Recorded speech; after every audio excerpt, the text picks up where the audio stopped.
want to stop everything.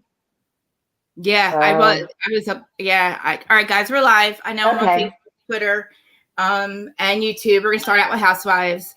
Obviously, we have a trauma between all of us that we can talk about later because it's just wasn't fair. Because I promised I would stay out of like the stuff I would see on YouTube and not make it a thing. And we always promised each other, but between all of us that we can talk about later because it's just. Hold on, I got a tab open. I promised I would stay out of like the stuff I would see on YouTube and not make it a thing. And we always promised each other. Oh my God, where am I open? Hold on, guys. You are live. Okay, am I still? Okay. All right, I want to make sure I wasn't okay. Okay, so all right, we're live on all three. Okay, so I want to talk Salt Lake because literally I'm watching. What do we think about Coach Shah? Now, I'm just going to give you my opinion.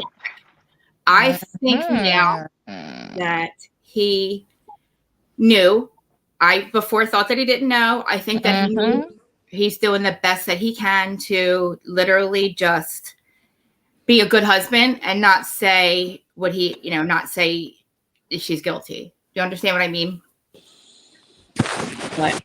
What do you think, Joe?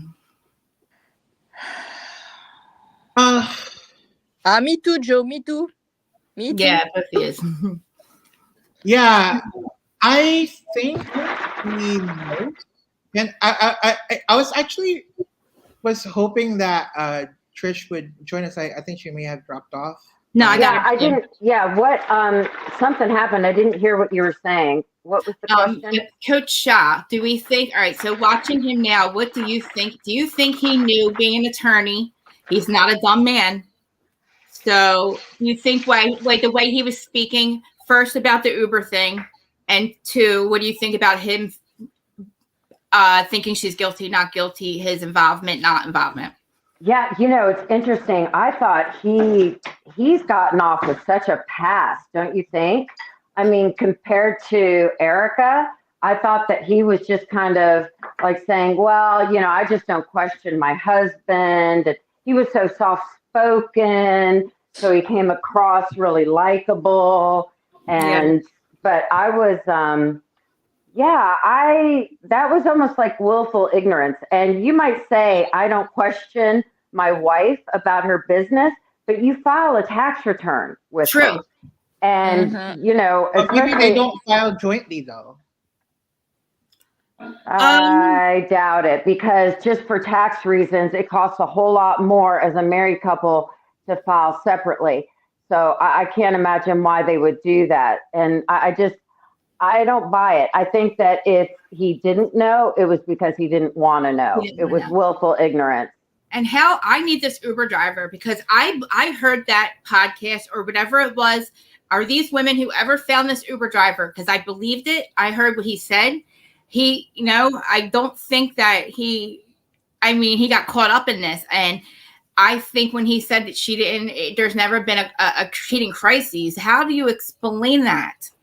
A what? There's never been a what crisis? So Andy goes, have you guys ever had a cheating crisis? Cheating. Oh, I this Uber driver said this definitely was another man's house.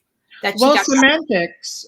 I mean, Andy did say crisis, so maybe it wasn't a crisis for them. Maybe it was just like a cheating thing. Like it doesn't have to be as as big as a cheating crisis. It could just be, they had moments. Yeah. I would love this Uber driver to call, because I remember listening to him and he was like, I didn't want to get caught up in this. And, she asked me to call and tell her husband that she was going to be late and that we were working late and that I was her other assistant.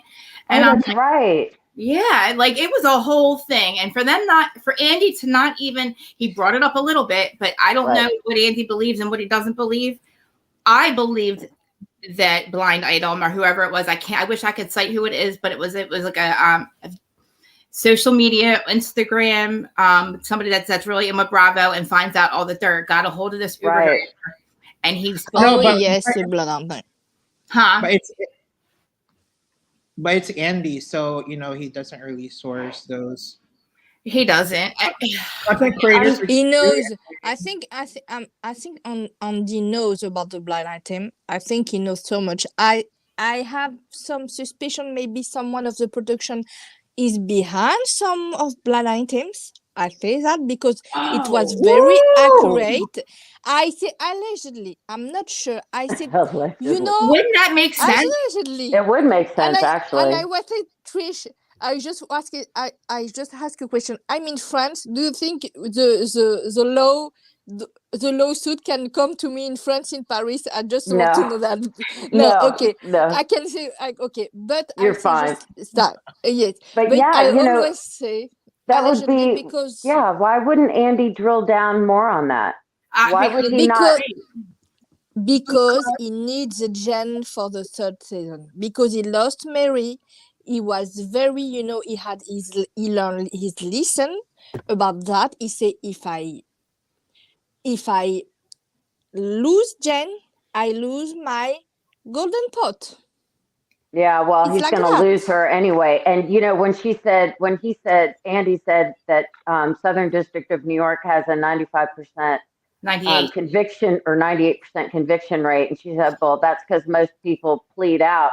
That has nothing to do with why they have a 98% conviction rate. Because the people means conviction, not a plea. Exactly. Right.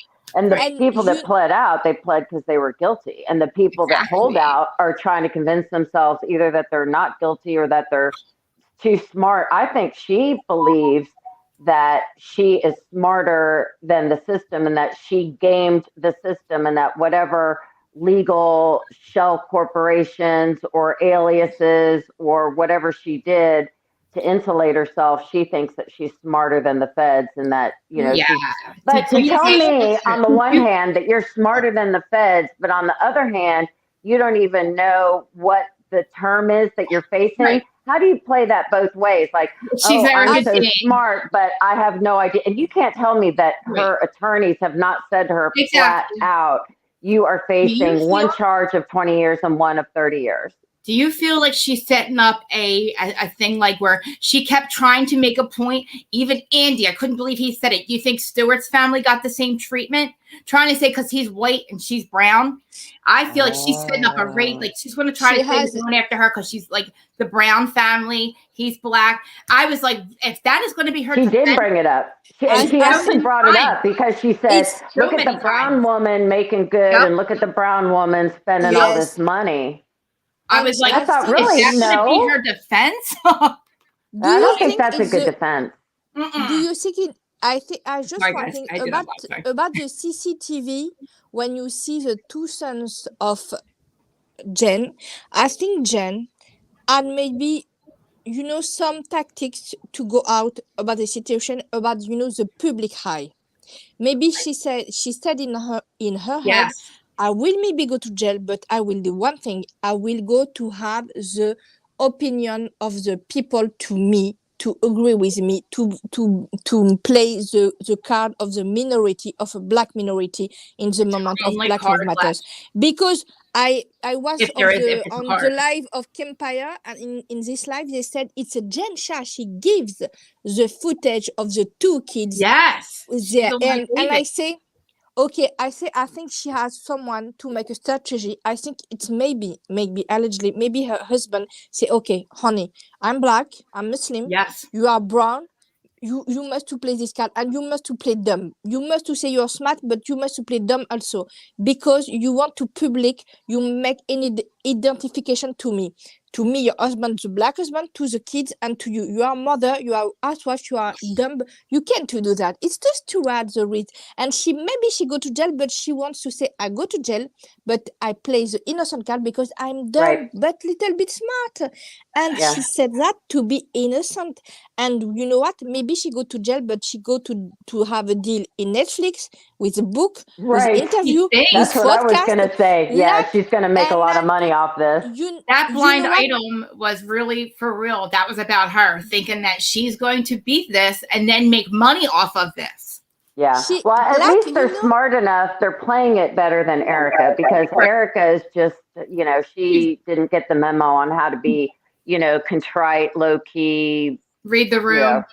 Yeah, read the room, exactly. And the room, I mean like the Bravo universe. Like, yes. Or the universe in general, you know. True. Yeah. But Trish, I just had a question. Do you think the jury and all the people in the trial are, like her because she plays this card? It's possible in the jury have sympathy, the jury, about her. Do you think it's possible, Trish? You know, maybe, but it doesn't matter because they have to follow the law. And if they don't follow the law, the judge can overturn and make a ruling notwithstanding the jury finding. So if they find something that's completely out of whack because they have sympathy towards her, because she's a brown person married to a Muslim, the judge could it's called setting aside the verdict, and I don't think that would be allowed to happen. But it is interesting that she's playing that card.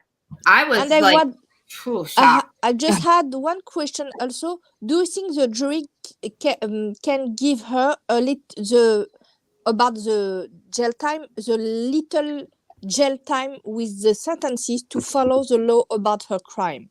Yeah, it's not up to the jury. When it comes to sentencing, that's going to be up to the judge. And the judge will take into consideration, whether, she's done anything, if she has any prior history, if she's going to be, a menace in the future, if she's got kids, they'll take statements from people saying that she's, a saint and whatever else.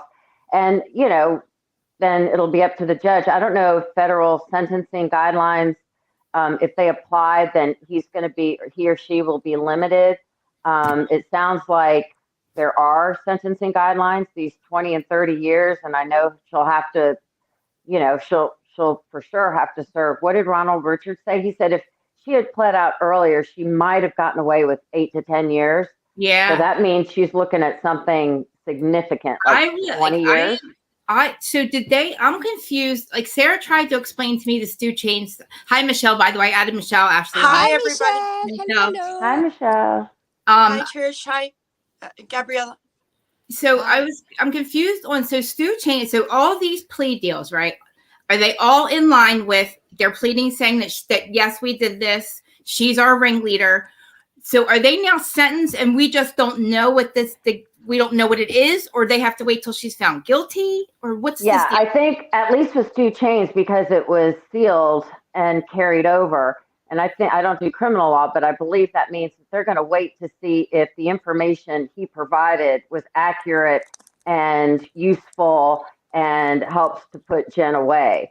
Don't they know that already, though? I mean, well, I think they believe it to be true, but I think it has to, maybe there's some question. I'm confused with it, though, because I feel like when you plea, you already know what you're saying. I'm guilty, and this is your way of getting a lesser sentence because you're going to help out the prosecution against this woman. And I suspect he will get a lesser sentence, and depending on how useful it is, if it turns out to be very useful, then he'll probably get an even lower sentence. So I think that they probably figure it's extremely useful and it's going to work. So they took the plea deals in mind that everybody else is against her. There's no way, because if she's found not guilty, does that not make them all look like liars in the court of law? Right. That means that all of them were That would mean that every one of them admitted to participating in an illegal scheme that they didn't participate in. But that didn't really happen because they got it wrong. Absolutely no sense. Yeah, it makes no sense. The state of New York did not get this wrong. The grand jury didn't get it wrong. The lawyers, the prosecutors, Judge Stein, who wrote the plea deals, did not get it wrong. Everybody's not lying but you, Jen Shah. So, I mean, you cannot walk into a courtroom and say, I'm the brown girl, my husband's the black guy, and that's why you came after me with AKAs and not Stu Chains. So that's going to be a thing. She had the motion with the dry contact. I really wanted her to be humbled. I thought in the beginning she was a little bit more humbled, but then she starts to yell at Heather, like, why are you saying it's controversial to love me? Because it is. To Lisa. She said that to Lisa. To Lisa. But I noticed last night how quickly, I thought how funny it was that she could, we've been watching her being very quiet, and there was something that was said last night, and she turned the switch, and she was right. That's what it was. the bitch. Don't call me a and bitch, she kept, bitch. I was like, right. "Ooh." And I thought, there she is. She Yeah. can hold it in for only so long. Yep. So I Shah have one Delusional. question for Joe. Do you think Jen, she can be survived in jail? Ooh. Yeah. Yeah, she's resourceful. Yeah. Well, She's we didn't resourceful. think She'll be Teresa could hustling. survive, and she did. There you She came go. out better, I think. I can tell you now that when you're a woman and you're in prison, those other women are your family. They're your life. They become your best friends. It's not like the men. Like the men, I can tell you honestly, like they become your family. And then that's when it really hits you that you were there. Like, I don't know when it's going to hit her. I just know that when I was sitting in front of these detectives, there's no way I could say I was not guilty. It didn't even cross my mind. We were caught. There was no way that everything in front of me was going, and I'm going to sit there and say, so that's hard in itself. And then you have to go in front of a judge and a bunch. Like you want to go to, you don't even have to go to trial. Just go to like three pre-trial things, and you're going to be scared out of your mind to walk in that courtroom and say that you're all fucking liars, except for me. Right. It's just what did you think about her saying she didn't know that they didn't read her Miranda rights or tell her that she was under arrest until she was in front of the judge? I thought That's that crazy. was the oddest arrest I've ever heard of. And that was the oddest story you ever heard of. So she got one phone call, right? Yeah, about internal bleeding. He said he was bleeding from his behind. But did he not? It's some rectal bleeding. But you know, like, but if Sharif is like really into that, I heard that Dr. Goldstein from New York is really great at anal rejuvenation. Like a lot of gays really like rave about that.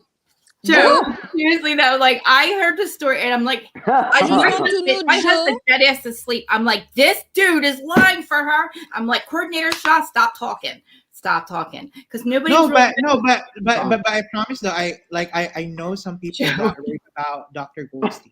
Oh my god, they I do have the a bleaching. question. I just want to answer it, but will she do her time in New York or will she do her time in Utah? Oh, well, you know what? They actually, no, she might be able to.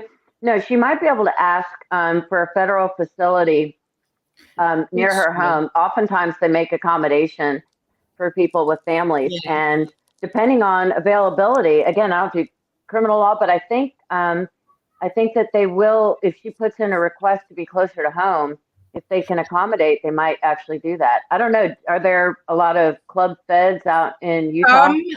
Not that I know of. I mean, Clinton, I keep forgetting that she's not from Jersey. That's why Teresa went to Clinton. I went to Clinton too. Like it's a federal prison, but it's like a country club. It's nice. Basically it's nice. And I think maybe there might be some in Utah, probably even nicer. I know there's one in West Virginia. I mean, at this point, the judge is going to be so upset with her for making a mockery of her court. She might not get a choice. Hey, Trish. That's what my husband said. Yeah, my husband said that he felt like she was making a mockery with, like, for example, trying to get discovery, work product discovery from the Stu Chains and the other attorneys that represent the other defendants. And he said, you know, at this point, she's going to start aggravating the judge, and he's going to think that she's trying to make a mockery of it. She has. That was like, oh yeah, I want all of your proffer session notes and all of your interview. I was like, wait. And millions of documents against her. She's going to say every single document's a lie. There's over 1 million pages of evidence. And she's going to say every single page just picked her out of the hat. She can be the fact that she knew about it from 2014 and then just tried to, you know, pull her way around it. I really do think she thought, okay, I can see in the very beginning that she might have thought she might not have known where the leads were going, or maybe, but I think soon enough she figured out that there was a way to keep doing what she was doing. The money was rolling in, and she's like, oh, well, now maybe this is my way. Maybe this is the way to do it without doing it illegally, but then figured it was when you start to do shell companies, that kind of ticks people, like, you know, that's going to tip somebody off that you're hiding something. So I think if she didn't do the shell company, she might have gotten away with this for like a lot longer, or she could have like weaseled her way out of it. because there's a lot of stuff going on in New York and Jersey where they're like with Louis LaRue's, like they're putting these lending laws on people that have already they're putting the laws with telemarketing are coming on. So when you already have a company and then you put laws on top of it, they get a grievance, they get a time, they get they get grandfathered in where they have time to stop doing what they're doing. They can either stop or they can keep going. Well, where else you get a fine. She kept going, right. Right. So she just kept going, knowing that they brought her in and said, look, now here's these laws. You're breaking them. Stop doing it. She must have figured out a little loophole. And then they caught on to that. And like, you know, either you take your hit, you pay the fine and you stop doing it, or you fucking find a way to go around it. Right. Like she did. Yes. Speaking of loopholes. Oh God, here we go. I want to go back to Sharif. Okay. Trish, question for you.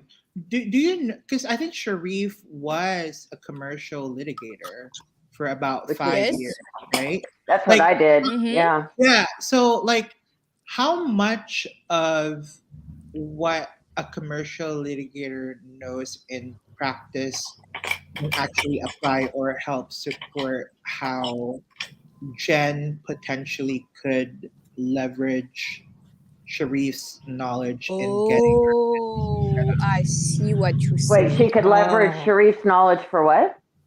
Getting her businesses set up? Yes. Oh, yeah. Well, yeah, I mean, a corporate lawyer would be better at that. But I worked with a guy that, he was a corporate lawyer, not a litigator, but that was his specialty. And he knew people in the Cayman Islands, so that literally your name did not have to be on anything. As long as you trusted your lawyer, then he put all of your holdings into the name of this guy that he knew in the Caymans. And it could very well be, but they haven't brought any charges against Sharif, but she might have just used him as a sounding board saying, you know, hey, Sharif, do you think it would, I could protect myself if I roll this money into an offshore account?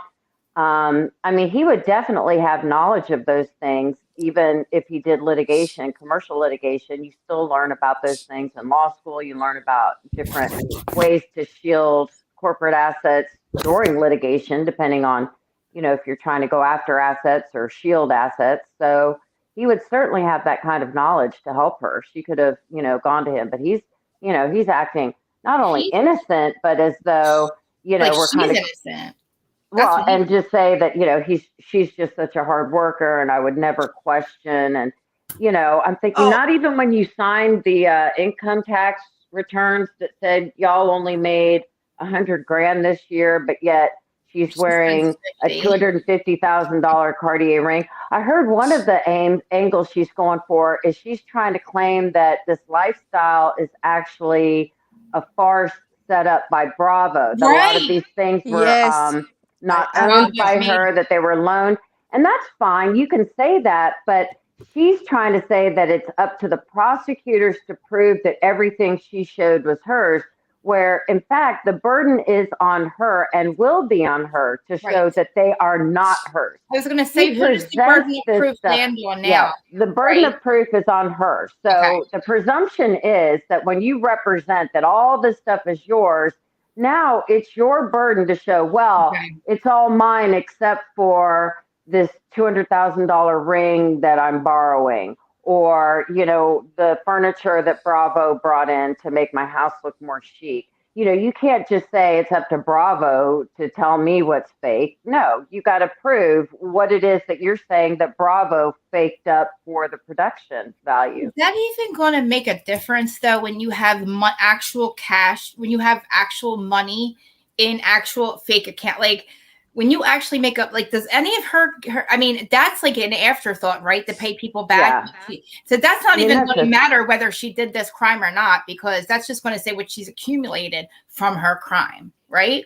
Well, they're going to go after all that to pay off her victims. Right. If they got to find her guilty to have victims, correct? Yeah, because that's right. The point of all of this, outside of her going to jail, is hopefully to get to get the money back, right? Yeah, so get some restitution payments. So she's worried about something that's not like, that's kind of irrelevant compared. Like, you got to worry about proof. So the burden of proof really is to prove her not being, that she didn't commit these crimes. So now the state has their side, which is pretty much proven because you have to go to a grand jury, correct? And the grand jury's got to say there's so much proof here that all these people. So then now although they say that technically you can indict a ham sandwich, but they've gotten all their eggs in order, and with the other people that have turned and the case from 2014, I think they are ready. And I think she's. What do you think a lawyer can do for her at this point? Like, what really can a lawyer go in there and say? Get her money. Prepare. I mean, I think she had prepare her for jail. I think she had some money hide in place. I think Jen Shah plays the dumb woman and plays this kind of delusional mentality, but she had money somewhere. She's not. She has money somewhere.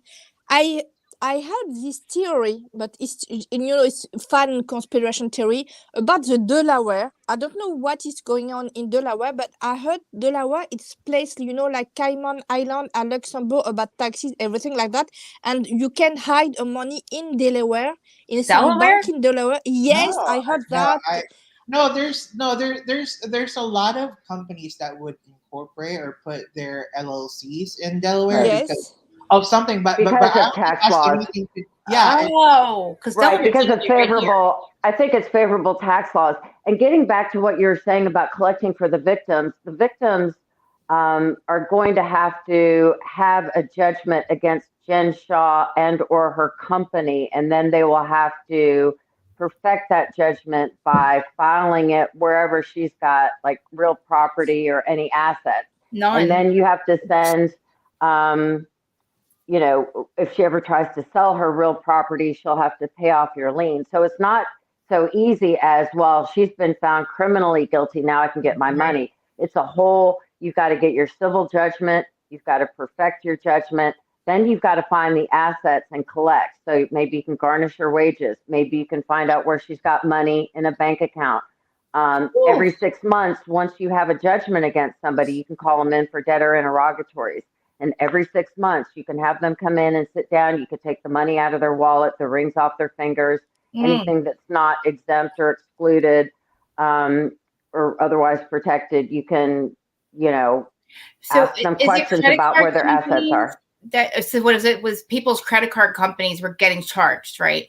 So so then the claim would then be if the credit card company reimbursed the little old lady from Kansas, then although the little old lady, I think, still had a discrepancy amount that she would still have a claim. Maybe there's but the 16 grand of the 18 grand that Visa paid back the little old lady, then Visa steps into the shoes of the little old lady and is now the creditor going against Jen. So then Visa gets a judgment against Jen, and which is better, correct? Right? Because I think Visa has a better chance of getting their money than the little old lady from Kansas. Exactly. Okay. That's kind of good though that it went through credit cards, because that's a lot of proof right there. A lot of receipts. So I think that's a condition to Jen's bail release was that she can't really take out over $10,000 at any time, right? Well, I think you get flagged anytime more than $10,000 is either deposited or withdrawn from an account. I think the bank flags it, but I don't know what her bond criteria. Well, because I thought there was like a certain limit. I wonder, like, if it is 10,000, because I worked at a bank and people would come in, this one company, and every Friday they would literally deposit $9,999.99. So so they would not flag it. Yeah. But I wonder, like, in season 3, while Jen is filming and she is filming like events where she's hosting the stuff, like I wonder how Bravo is handling that, considering that there's all these rules and regulations that are levied against Jen Shah on like how much to spend on things. I didn't even think of that. I mean, so far there's nothing. I mean, there's no judge. I mean, unless there is a judgment against her, in which case, the judgment creditor would be going after her money. But I'm not sure why Bravo would be worried about it. I guess they would be worried if they were a creditor and they were preferred, if they were paid first. So if maybe they paid for the party and then Jen paid them back and then filed for bankruptcy and it showed that they were preferred over other creditors. I don't know. How in is what she way do you even think they would get spending in money trouble? right now? Like, how is she I on know, camera where would she get doing this money? season? Where is she what is she using? You saw what they had to downsize to. She might have, she probably has a pile of cash sitting somewhere from all her ill doing. Yeah, but like, can you imagine her spending it on camera, knowing what's coming up? Spend it now before you go to jail. You can't take it with you. And then look at what Sharif said about, she's accumulated all that stuff. Bullshit. That is not. Make your mind up. Did Bravo give it to you, or did you accumulate it over time? Right. Those are new styles in her closet, and you saw her going through her closet and donating stuff. I don't think she has accumulated 200 pairs of Louboutins over 10 years. I think she's not going to donate stuff like last year. that doesn't belong to her either. Yeah. True. It's like she makes up her mind. First, it was, he's saying she's accumulated all of these things over time, but then, like Trish just said, remember, now she's claiming that Bravo comes in and sets it up and says, this make you look a certain way, which when you go back to her interview, like they said, Andy, I don't know whose side Andy's on. Andy's saying, look, this is what you said you spent the money. Did you see that interview? I guess it was her tape to be on the show.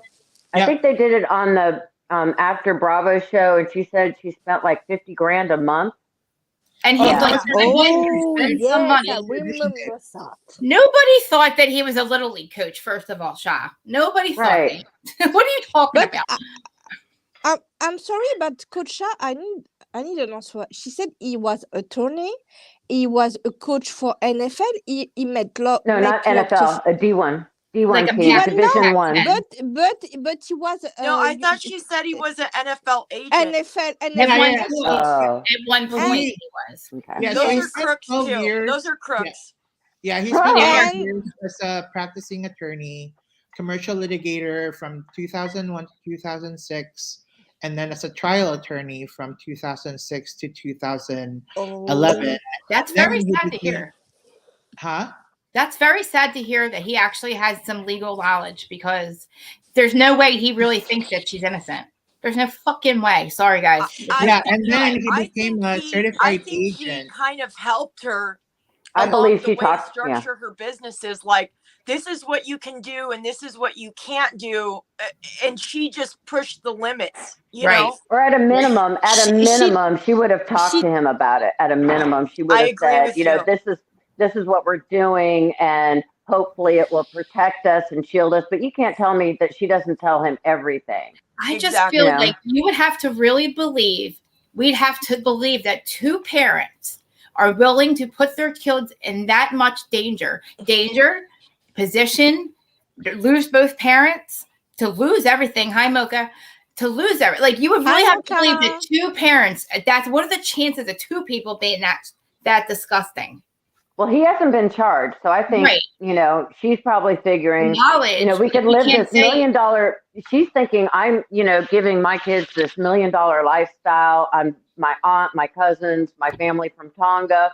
I'm able to support everybody, and I'm seen as the queen bee and Shaw fantastic. Yeah, that's the same family that she admittedly ignored 5 months or 6 months before that. Remember her? I don't know if you guys remember this, but she was she said they called me and I didn't call them back for 6 months. And then as soon as and as soon as she got arrested, then she calls the family and is like, "Oh, hey, come live with me." And she's like, "They were so supportive after my arrest." She bought a new family. Oh, I didn't know she did that after her arrest. Yes, that family was not there. She said they called her when she got on the show. She ignored them. From LA. They used to live in LA, like in a bad section of LA. I think. Compton. They said Compton. Yeah. And she didn't call them back until after. And now she's the fairy godmother, bringing him into this Shah-rific lifestyle. You know, so amazing. she probably, and like I said, I think she thought that she was smarter than everybody else. Yep. And I don't believe for a minute that that her husband didn't have an idea of what was going on. And again, I go back to the tax returns. You know, he's not a dumb man. You He know would have what, known though? what was going on. When she talks about the arrest, the actual what they did to her children, I thought they went pretty good on her because they didn't go in the middle of the night. Right. They could have went in with, you know, in the middle of the night when they were, because that's when usually usually it's at like 6 a.m. I mean, from what I've heard from my Italian relatives, and you would know better, Krista Marie, but when this happened to a cousin in our family, they broke in at like 5 or 6 a.m. and they put all the girls in one room, all the men and boys in the other room, and it was like a whole SWAT team, and pretty scary. They're not walking in with AKAs and putting somebody who's asleep's feet. They're not doing that. Yeah. And I didn't see guns pointed at the kids. I just saw them holding guns. They weren't like, get on had them, you know. Yeah, I understand, but her motive, I 200% believe her motive is trying to do some type of minority thing. I do believe it. I agree. Because she said it so many freaking times. But I had one thing about, you know, the footage about the kids. I think they are young, they are black, okay. Imagine they had, you know, an aggressive reaction. They try to say, oh, it's robbery, I need to take a gun or something like that. I don't know, but I imagine that it was just a massacre for these kids. They're gonna horrible. I feel horrible they can be injured if they had an aggressive reaction to make defenses. I'm thinking it was maybe a robbery in her house, you know. They can be maybe the kids can, I'm sorry to say that, can die. And I think Coach Shah now try to protect this kid. I think his attitude is to protect the kids because he know his wife. I think, you know, it make in his head, okay, I knew her, it was the mother of my kids, but okay, she's gone too far for me, she's gone too long for me, something, it's just incredible for me. And I say, okay, I'm calm, I just assembling my feelings, and I just protect the kid, and I go hold the little damages on my life to protect the kid and me. And she go to jail, and maybe I divorce her when she was in jail and let her in her life. Maybe it's that. Like he's waiting, like he's saving face right now. He knows she's going away. He's got to accept it, but he's got to play the good role. I mean, look, he's probably in his head now, just devil's advocate, say he didn't know. Say he found out maybe 2-3 years ago what she was doing. Could you imagine being married to somebody that long and then realize that they jeopardized your entire life savings, your entire children's life, your future, your children's future? Imagine finding out that your wife did that. It's very selfish, Krista. What's speaking of which, and let me tell you, like if I was her, I would say I'm guilty. The $2 million that I have, I want my kids to be set up, and I'll go to jail. You you know, and she could. There's Leo. Why not? She could have gotten off with like 8 to 10. Family. She is making a mockery of the court, her family.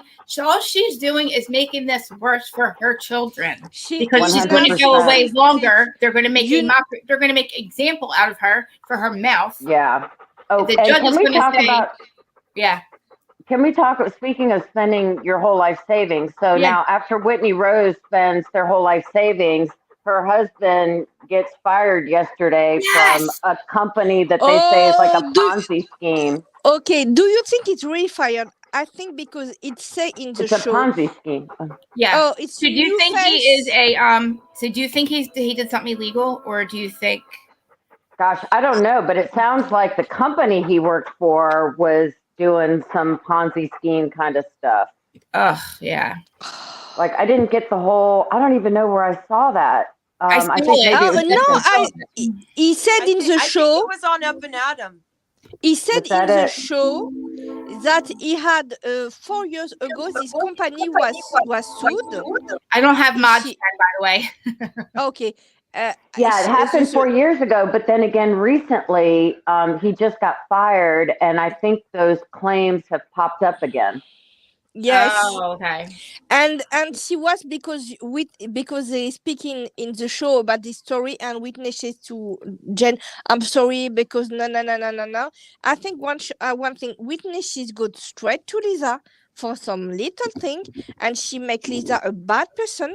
I think maybe the production try to minimize the situation with Jen Shah and make everything on Lisa's shoulder, because first it was Mary, the first target in the reunion, and she said, no, I'm not coming back, I'm not dumb, I'm gone to my home, I don't take anything to these people, I just go away. And they go, okay, Jen Shah is maybe it's golden pot, we go to against Lisa, and she go against Lisa. You see, it's not like the reunion with Erika Jen, because when it's Erika Jen, they are gone in Erika Jen, and she doesn't make the thing. It's her husband, and now you have the instigator in the show, and you have the husband just behind her, and no, Lisa, it's a bad person. No, it's Lisa, bad person. I think I can deal with, I mean, Lisa, I think I kind of like forgot all about what was, I mean, I didn't like at the end how they were kind of siding with Lisa and leaving Meredith out, making Meredith seem like she wasn't, I don't know. I just don't agree with Bad Weather kind of not siding with Lisa, but saying like, we can work this out, because I just don't feel like Lisa cares about any of them at all. And I feel like I felt like Meredith's feelings might have been hurt a little bit in the end, because she's like, what about me? Like, I'm right here. This one has destroyed my family, my name. This one has like called me out, and I'm sitting over here, and you guys are like, Lisa, we can work this out. But I mean, what do you guys, I mean, I guess we gotta have to have Lisa come back. Did you guys hear I don't know if it was on Adam's channel, but the Uber interview of that guy? He sounded very honest, and I don't believe for a second that Jen and Coach don't have infidelity in their marriage. That's what we were talking about, Michelle, before you got on. That's exactly what Krista was saying. It was like, Uber driver, please call in, because please call and say you're my assistant. She's lying to her husband. Right. Yeah. He was like, she wanted me to call her husband. And I'm like, this man's like, I have receipts. I have these text messages. That's so, the fact that Jen was rumored to be dating the same guy that Meredith was dating, the fact that we've got this Uber driver saying that, she was going to meet some other guy, and Heather thinking that she was going to meet some other guy, and Whitney saying she thought that Jen had a sugar daddy.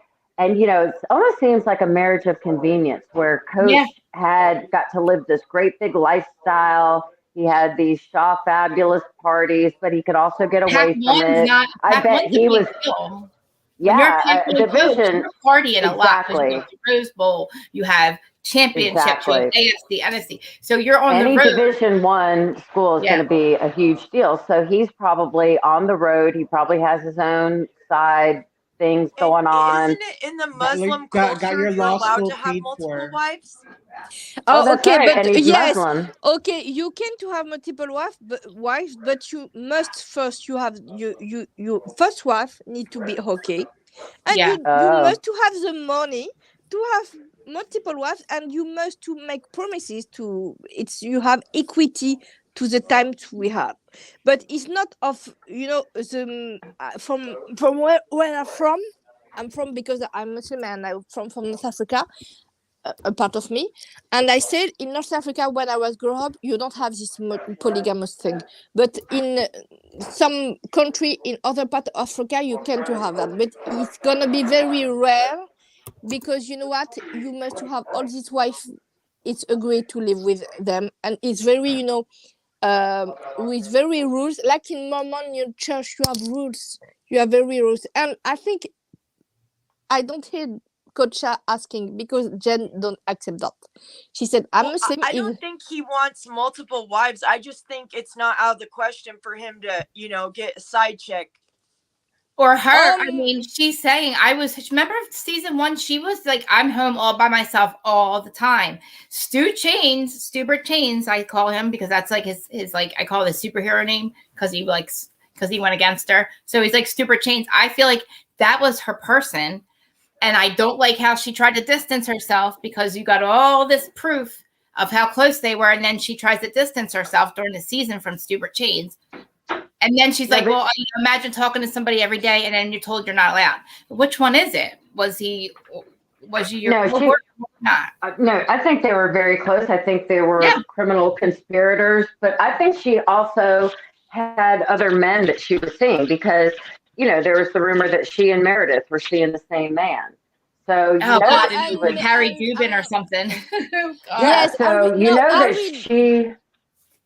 Harry Dubin said Meredith, she is on the girl, because she knew she don't want to be with Harry Dubin, and Harry Dubin said, oh, she's not in boys, she like girls, Meredith like girls, and she don't like boys because she doesn't want me. I'm Harry Dubin. Every woman wants me, and it's wants him. Yeah. Well, either way, it sounds like they had kind of an open-ish marriage. Yes. Maybe openish, but like, or maybe like we said, maybe he's just, so whatever their situation was, they didn't plan on it coming out this way. They didn't plan on this Uber, you know what I mean? Like whatever their situation was, I don't think they planned on it becoming out and becoming a thing. So now we're seeing they probably were, because he did file for divorce at one point. He was going to file for separation 6 months prior. Oh, that's right. She did her aunt with the legs, the hospital aunt. She did rob her aunt as well. She was part of that scheme. So he's finding these. She robbed her aunt. Yes, the aunt with the no legs. She was part of. She got her too with this thing. Oh yes. My God! And her whole family knew about this. Yes. Is it right that she sells like these people on YouTube that say, you want passive income? I will build you a business. You pay me, and then you just collect the money. Is that what she was selling? I think that's what it was. I believe, right? It was. Yeah, I saw a documentary on this. So what they do is, like, there was this little old lady in Kansas who started using like donated fabric or whatever. She was making, I don't know what it was, pillows or blankets, and she was trying to start a small business and like preemie blankets. And anyway, so these companies reach out and say, look, we can build you a website and we can get you started in these algorithms. And, you get started with this list of people, and then it goes on from there. And so the little old lady gives them a credit card and then never hears from them again. And then every month her credit card is getting billed by these people. And, months and months later, she realizes she's 18 grand in debt and hasn't had like one single person purchase. Right. Nobody's purchased a single, preemie blanket. Are not cheap to buy. They're like $3 grand, $5 grand, 10 grand. Right. I didn't know exactly. So these little old ladies think, well, and they're like, well, $5 grand was a lot of money for me, but I thought, I can help a lot of people with my preemie blankets or whatever, and I can, I don't know anything about the internet, and these people are going to set me up on Etsy and eBay. I'm starting to figure it out now. Yeah, I was so confused. And it's so sad. Sad. Yeah, I just saw a documentary on it. Or maybe it was part of that. I don't think it was the Shaw Shocker, but maybe it was. I thought it might have been a separate documentary. Yeah, but they went through the whole. It was there, Joe? Yeah, where they talk about, the little old lady from Kansas, and it was just heartbreaking. Yeah. And speaking of New York, guys that Jen and Meredith may have hooked up with, I sent to you guys in a private chat Tom D'Agostino's LinkedIn. Is that what that is? Oh, right.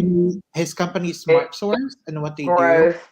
He essentially is an owner of a platform that does seamless integration of like just any technology from from procurement to broadcast, and then he also does like promotional marketing, direct level marketing, MLM, fun stuff. I was trying to share it, but I don't know how yet. So they'll bring it up. I don't know how to share that. So I'm reading this book, the what is it? Cocktails and no, not all rosé and diamonds. Yeah. And there's a woman, a producer in there named Lucilla D'Agostino, and I keep wondering if there's like a connection between Tom D'Agostino and Lucilla D'Agostino. That's very interesting. So do we think Tom has anything to do? Do you think he was in that little New York clan of like Meredith and instead of Harry Dubin? I mean, because Harry Dubin is not a good-looking man. He's not somebody you cheat on your husband with, right? Like, neither is. I mean, I don't think Tom D'Agostino is either. I mean, not really, but he's better than Harry Dubin. Oh, Sorry, Harry. I feel bad, but like you're just not the man that people would cheat on their husband with. Yeah, I don't he's not my. He makes his way around, you know. But I almost get the feeling that in New York City there must be so many more women than there are men, because I was reading an article many years ago about how even a slight discrepancy in the number of men to women can really shift the dynamic. So whereas like in Montana and Minnesota and Alaska, places like that, men really have to work hard, you know, and be polite to women. And after a date, even if they don't want to see them again, they have to follow up and be polite because maybe they'll want to date one of their friends. Whereas in the South, because all the decent men were killed during the War of Northern Aggression, all the mutants, trolls, and circus folk are left, and they, you know, are what we have left. So the men down here treat all the beautiful women like nothing, like garbage. That's what they say. Is Alaska like? Isn't there like one man for like every 100 women or something, or the opposite, or every 100 men? Opposite, yeah. Yeah, exactly. Like if you really want a good man, go to Alaska. You're hardworking. Exactly. Or even like those, you know, northern Michigan, you know, the Michigan. Now, who's married, Joe? Like Joe, you're single. I know Trish, you're married, right? We know Trish is married. Joe, you're single, right? So single and ready to Gabby, are you single? You're single, correct? Yes, but I meet some people like next week because everything is opening, and I will do my market for the moment. I will try to show. I had 5 prey on my table. I had to meet them to go. The spring is coming. I try to find a good fit for me now because I'm 30 years old and I need a good man to me. And I try to find in good way, all the way. I don't like app. I'm not in Tinder, everything like that. I don't like app. I try one app maybe because I think it's good, but other app I don't do Tinder, everything like that. I'm just old fashioned about that. But I was thinking about one thing in all this reunion. It's very interesting to see how they interact between Lisa, Meredith, and Heather and Jen. I see, you know, a very strange thing, and Whitney and Jenny don't exist. I'm sorry. Jenny I forgot all about Jenny. What's not even about just the story about, you know, the sister wife and the miscarriage is very sad. Jenny, she was very, you know, inexistent except when they speak about mental health and miscarriage and adopt 2 twins. This story with 2 twins. Yeah, I didn't hear. It's very strange, but I think it's very strange because they are really friends or not friends. It's what I see in the end of the reunion. All these women are friends or not? I don't think so. I don't feel like they're friendships. I think they're the kind of I think they're not fair weather friends. So they're the kind of friends that you see often, but you see them when you're out and you're drinking and you have surface conversations. So you start off saying, how are you doing? I'm doing well. I'm busy. How's work? Yada, yada, yada, yada. Then you start talking about people that are at the party and you never drill down. It's not the kind of friendship like where you go over and hang out, you know, because your friend we're getting to know each other. I'm like on season. They just run in the same social circles. Right. They're social, It's like really, Lisa's like, we're getting to know each other. I was like, how are you just getting to know each other? What are you talking about, Lisa? Like to me, on season 3, you would think that you would know each other by season 3. Well, they were acting like, we've been friends for 10 years, but they're not the kind of friends where, where you're holding her hair back because she's throwing up, not that kind of friend. Yeah, like Whitney's running around the house. The Sprinter van. Why aren't you in the Sprinter van? Like thank God. Somebody gave her some kind of social skills this time, because thank God she spoke like a normal person. She wasn't all like, I feel like she was just a dumb drunk who was like just saying shit that didn't mean anything. And here she is, a business owner and a wife and a mother, and she's acting like a freaking drunk 25-year-old. Thank God somebody told her to act like a normal person on the reunion. I like Whitney the first season, but now she was, oh my God, she got on my nerves, man. With Heather, it's like, I don't know, it's like a malefical twin. I don't know what with the ugly twin and the nice but dumb twin. I'm sorry, but it's like, I'm sorry, Heather is not ugly, but it's these images they want to give her. It's very sad. And when she speaks about Lisa and say, yes, you seem so perfect, you seem so that, but I love you, but I want to be like you, but it was the reason I hate you. Heather, yes. And I say, Heather, what did you say to Lisa? You say you loved her, but you say you had her.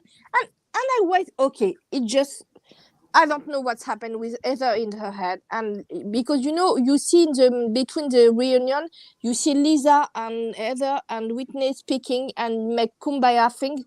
Yeah. And say, oh my gosh, what's happening?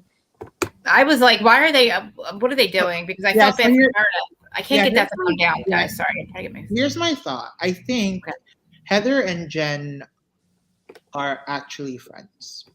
Yeah, I think Lisa is not capable. I think she thinks she has friends, and I think she thinks that Meredith, and Jen and Angie Harrington are her friends, but her concept of friends is more of acquaintances.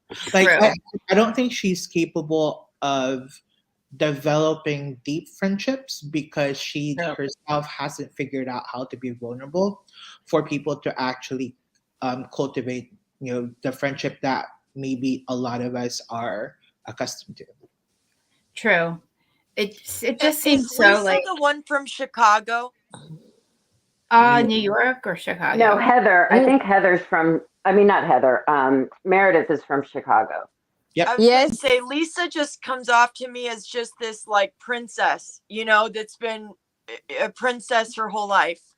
Like nobody in her house tells her no, and she's not used to that. But the rest of the world should. Wrong with that.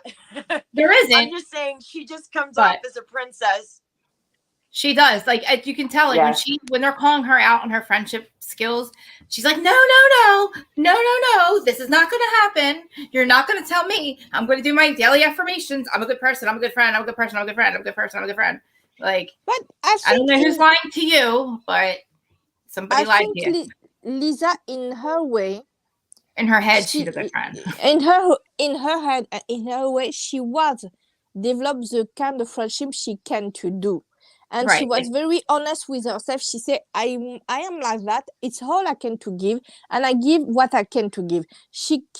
I think it's very, honest between in herself to her. She is good on her own way. She has what she wants to give to other people. She makes boundaries. It's not very, she don't say it, but she makes them. And Meredith, she don't make them, and she paid the price, and she was very angry against Jen. Is what the sense. I feel like Meredith was the only one who was real, who like really. I mean, maybe Heather too, but like Meredith was the only one who came with her real feelings. Like she had legitimately had a reason to be hurt. I don't believe that they should have gone after her like they did with her father's memorial. It was goddamn irrelevant to me. Like I think it's maybe misunderstanding because when you see the footage of the first moment. It's maybe she think okay, she was maybe in the veil, maybe she's gonna take 2 or 3 days to make veil with all the family. She's maybe like that because I can to do the same error with this moment. She's in veil, Meredith in Vale with her family, and maybe 2 or 3 days in Vale. Maybe we don't know all the tradition around the Vale, but maybe it's like that. And she said, "Oh, she's in Vale. I don't want to call her because in the first way, it's not very, important, and for the moment, it just." I think she was there because she didn't go to the Sprinter van because it was easier to get to their destination from her father's place. So why would she go backwards? She'd have to go all the way back to Salt Lake, the beauty lab. Like she had to backtrack. That's the whole reason that she wasn't on the Sprinter van at that time. Like when she was at there, it was easier to get to her to Vail or wherever there was, whatever they had to go to. I'm confused now, but wherever she was, it was easier for her to just get there from the memorial instead of going back and get on the Sprinter van and drive 6 hours with these assholes. Right. I think the memorial was at Aspen, and then she rented a place at Vail. Yeah, it would be ridiculous. I just couldn't figure out why stormy weather, bad weather was so hung up on that. That's so stupid. And at one point, my husband walked into the room and heard Whitney Rose speaking, and he said, "Oof, sounds like she's been huffing on helium." I'm telling you, when your husband says shit, like my husband pops up out of nowhere and he's be like, I remember that with Darcy and Stacey. He's like, "What's this we shit? We don't need therapy, bitch. You need therapy, not these guys." I was like, high five. Like for years of him just hearing it, he picks up on this stupidity. Like with Whitney, he's like, or Jen Shaw, he's like, "I cannot believe that she really thinks it." I'm like, babe, listen, this in fact, very first, it was the very first season of the New Jersey Housewives. And it was when it was like episode 4 or 3 when Teresa went shopping and she had cash and she was picking out all these huge pieces of furniture for her new home. Yeah, I remember that. And she, starts counting out $100 bills for like $2,700 or something. Yes, like thousands and thousands of dollars in cash. And my husband turned to me and said, and I don't even think he was a judge at that point. Hello. He was still just practicing as an attorney. He said, does she understand that like the IRS, people in the IRS and their wives watch the show? And sure enough, how many 5, 6, 7 years later, she's in the joint, And it's like, I remember thinking, Teresa, don't you dare admit that you knew what you were signing, because she didn't know what she was signing. She just signed papers. Yeah, and Teresa is not very bright. No, and Joe was he's very, listen, there's a lot of paperwork that I look at that I probably, he takes over my father-in-law's estate. So there's a lot of paperwork and then a lot of things I sign, but I trust my husband that they're not doing anything wrong. But I mean, in my head, I'm signing a bunch of papers I'm not reading. So, I mean, you have this life with this man. You've been okay so far. Right. But look what happened. But for Teresa, she was very, traditional woman. She believes her husband. Right. I think for me, Teresa, like the other woman, she paid a price, but she doesn't know what she does. She does very... And she truly wasn't a fool. And I'm sorry, but I understand why her brother was so, hateful against the father of the kids now. Sure. Because I'm sorry, she was really innocent. She paid, she go to jail, she lost her time with family, and she was parents, just everything. Unfortunately. She was, she had hate from people say, yes, you are guilty, but no, when you see Teresa now with Louis, you say, okay, she doesn't learn her lesson. I'm sorry, but you said Louis with all the red flags against Teresa, and she doesn't want to do a prenup. Yeah, that's better do a prenup. I'm sorry. And was okay. Bethany Frankel said, Andy, I will come to you. She doesn't have a prenup, and she threatened Andy because she said, you don't and you have this Gia. She said, oh no, it's not. Gia, please. I know. We love you, but you don't understand. You go to law school and you don't understand the necessity of prenup with this guy just after she lost her money. And what did Gia say about the prenup? Did she say no big deal? She said, don't get it. She said, no, why should she get a prenup? No, like that. He doesn't get a prenup. What do you mean? She goes to law school. And she had that. Listen, she go to law school. Andy almost shit itself. Like Andy almost spit his freaking drink out when they were like, she's like, I'm not getting a prenup. There is not a reason on this earth for you not to get a prenup. And like I said, it's not a bad thing. A prenup does not have to be this person's taking my money. It could literally just be you're safe. You're safe. If something happens, you take your shit. Like Kim and Kanye. Nobody was wrong. It wasn't a bad thing to get a prenup. It was whatever we make together, we take, we split. Whatever you came in is yours. There's nothing wrong with it. Stop. And then I'm like, stop making it look like a bad thing, Teresa. Because Teresa's like me. She just thinks it's a bad thing. She's not processing that it doesn't have to be. He's out to steal your money. It's just do you really want to go through a bunch of crap and go through a bunch of mediations in case it goes wrong? No. So just get the prenup and say, Teresa, you take your stuff. Louis, you take your stuff. He's not a broke man. He has money. No. He's not broke. And he's not a crook. I can tell you right now. You would think that he would want a prenup to protect himself. Exactly. Protect both of y'all. You know? I don't know. I would never sign a prenup. You wouldn't? Where are you from, Michelle? Because I really feel like you're from Jersey, but you're not, right? I know. It's because my family's from Chicago, but we came out to Vegas. And I would never sign a prenup. And I lost my fiance. He was a professional football player when I was 24. That's why I was talking about Coach Shaw, because I thought she said her husband was an NFL agent, and we would be on the phone with his agent every day, and they're nothing but crooks. They're salesmen that just represent you, and after your body breaks down, they dump you. They don't care. So no, I'm from Vegas. I was born here, but I have like Midwest kind of East Coast values. I just think when you get married, it should be joint. I just wouldn't sign one. But well, you know what's interesting is that even if so, like for example, my husband owned this home before we got married. Okay. And he owned it. He's 10 years older. He's 11 years older than I am. And he owned this home for 10 years before we got married. And we've been married for 23 years. And it was a bone of contention, you know, when I stopped working to have children, and he would not put my name on the house. And wait, you said you agreed to that, right? To not be on the deed? Okay. Because what am I going to do? Right. Okay, How am I not going to agree to it? Okay. So that was his idea, right? Okay. Well, that was his. Yeah, I mean, he was like, you don't deserve half yours anyways, though. Right. Okay. Well, we're not a community property state, but this is how it would work. And this is a real simple way to remember it. So if my name were on the deed and we were to get divorced tomorrow, and let's say the house is worth $1 million.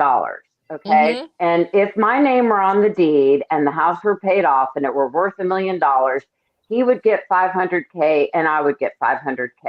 Okay. Okay. Now, because my name is not on the deed, if we were to get divorced tomorrow and the house is paid off and it's worth $1 million, I would only be entitled to half of the equity that has accumulated during the 23 years we've been married. Right. So instead of getting $500K, let's say that when I moved in, he had already accumulated $200,000 in equity. So I would only get half of $800,000. I would get $400,000. So I would get consideration that the appraisal goes up and down over the years, or no? No, they take it. No. So it would be whatever the value is today. At that time. Okay. I wouldn't get half the total equity. I would get half the equity that is accumulated. Well, I guess you would have to look back at, 1999 when we got married and look at what the value of the house was then. Right. And then compare it to what the value is today, assuming, it's a mill. And let's say it was, there was $200,000 that he had put into it back then. Yeah. So I'd only be entitled to whatever equity we've accumulated during our 23-year marriage. Now, you don't plan on getting I believe you deserve that, Trish. No, I'll kill him. I'll kill him first. You raised them. Right. You gave him the best years of your life. You're still gorgeous. I'm just saying. That's how I feel about my husband. I mean, I quit my job. You damn right you're going to pay me. Or whatever situation. But the thing is think about 20, like, well, I guess it would be like 18, 16 years ago, whenever, when my kids were like 0 and 1, and I had quit practicing law. I had no assets. I had no anything. And he's saying, well, you don't deserve to have your name on my house. That was kind of a tough pill to swallow. Yeah, I was wondering, like, you guys stayed married. But it's like, what's the alternative? People, like, I'm an attorney and I know better. I know that, you know, to protect myself, these things. But what leverage do I have? Right. Zero. Right. I have absolutely no leverage at that point. Does he change his mind now, though? Would he change his mind now? No, hell no. Oh, no. Okay. Hell no. It's okay. You have a good life and you're married. Yeah, like you're happy. Yes, he loves you. But after 23 years, it's a little different because the equity has built up now over 23 years. And you have more money into the home, correct? All this time. Well, it doesn't matter. I mean, the fact that I've lived, that this has been my home for 23 years. Yeah. And I mean, it is kind of, you know, it's kind of a difficult pill. I understand because I've never asked my husband to put my name on his house yet. Like, because it's his, it's going to be left to him. And it's at one point he's going to have to split it if we sell it. So it's a whole thing when his father pays it, but I've never even thought about adding me into that yet. Well, the thing that bothered me was that for a time, I think his ex-wife's name was on the house. And I'm like, look, you know, if I kill you in your sleep, I'm going to get kicked out of the house because your ex-wife is going to come in here. So that, you know, and I was hormonal and my kids are like literally a year apart in age. And it was not a good time. And I felt like, you know, if anything happened, I could not take care of myself and my kids, you know, because I just was overwhelmed and hanging by a thread. You know what my grandmother said always to me when I was very young? I said, always you have some money just in case something happened with men, because men, they can she said to me, and I said the same thing, I can love you, but I can trust the life, because life can change people very, very, very roughly, and you have men very lovely, and one day something happened and he changed his mind and he can turn off and be another man and with someone else, with other women, because men, some people in love life can need admiration, the sex, desire, everything like that, and it can change something. Someone can have everything, but you feel bored, and when you feel bored, you want to have some spice, and you can left your wife, your kids, just because you want someone like 20-year-old just young woman. That makes me sick. It's like he probably didn't expect this to happen. I feel like you're gonna. Yeah, his whole world just got turned. His whole world's upside down. Like he obviously didn't have a prenup. Why would he have a prenup? They've been married 20-something. I don't even know. But like now, I don't like. They've lost her entire income. I don't even know. Do we even know what she was supposed to make compared to what she was stealing? And who knows what she claimed? But I want to go back. Can we go back to Whitney for a minute? Yeah, Whitney and what's her husband's name? I do not find him Justin. Oh, he's so nice, but he is. You think he's cringe? When he said she's the best investment I ever made, I was kind of like, that makes sense, because he's sweet. That he's very dear. He's very dear. But the idea that she would spend all his money and then now he's out of a job. She was very bad. That's their retirement. You can't do that. Right. And even if you are a sexy paint goddess, you like to have sex and smack each other with paint. I mean, that's not going to pay the bills. That was great. And look at the market, you guys. Look at the market. You got to have retirement. You got to. You can't be like that. It's crazy. She was very bad with her company. She was very bad, guys. I will tell you, she was very bad because she not sell in Amazon. I'm in France. I want to buy her a thing, and I use some website calling Shipito. I can to buy from US and have found they make my Amazon delivery, and I go to France. I want to buy her product. I see the product of Lisa in Amazon. I can have it in France directly so anything, but I can buy the product of Whitney. She doesn't go in Amazon. She was very mistakenly.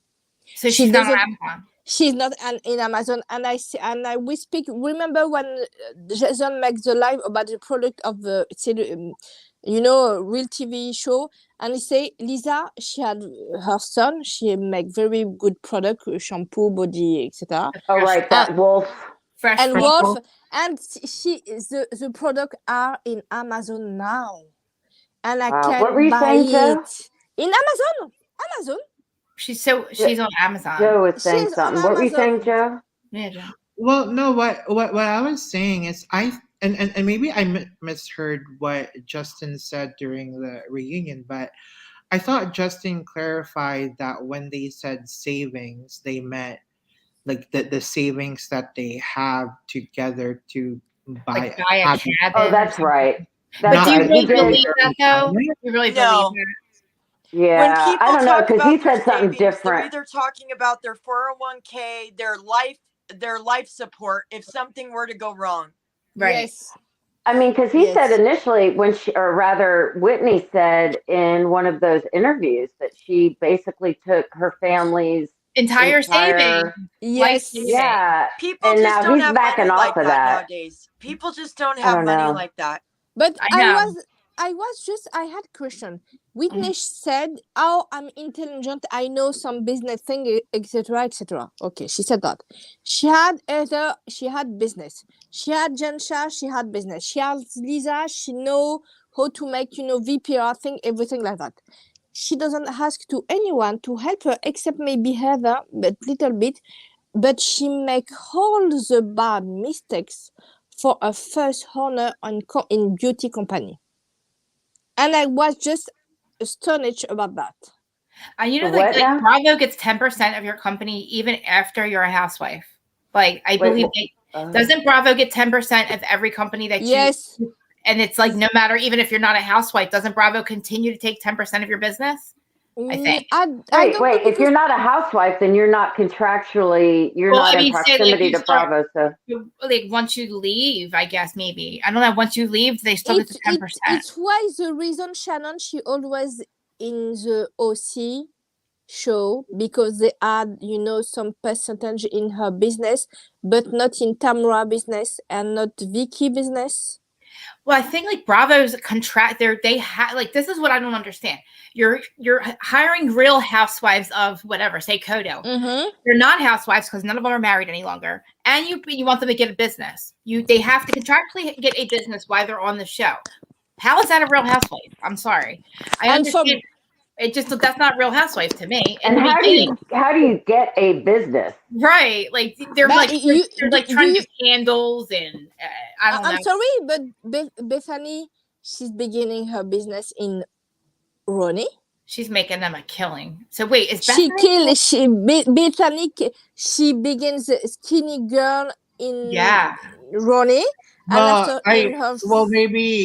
Maybe the new contract provisions didn't include it when I'm sorry, because Bethany, she's killed it in her business. She really did. She was but we also know that Bethany is smart. So if Bravo starts to take an interest in her actual business, I'm sure they don't have interest.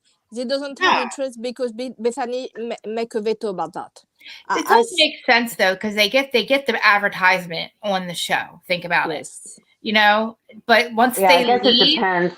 Yeah, I wonder. I guess it depends on how much, if you get more than a 10% increase in revenue. Oh no! Sorry, I'm dark here. They don't have any. They don't have any percentage of Skinny Girl. I try to find the information. They don't have any percentage.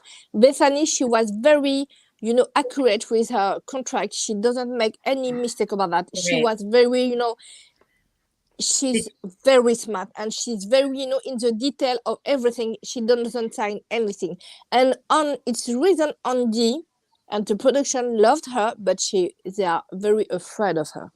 Why did Justin get fired? Do we know what he got fired? Because maybe I think the company might be going under. That he was fired, I or heard that he he's just not resigned? fired.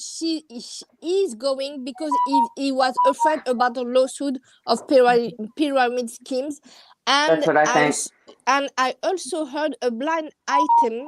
I'm getting like reality blurb alerts. Hold on, I'm listening. Go ahead. I'm getting reality blurb alerts like crazy. Okay. Go ahead. I'll tell you what it yes, says. Okay, but I heard blind item. Maybe it's Justin. I don't know. Some guys in Salt Lake are maybe gay things in Grinder, and in the description, yes, it's in the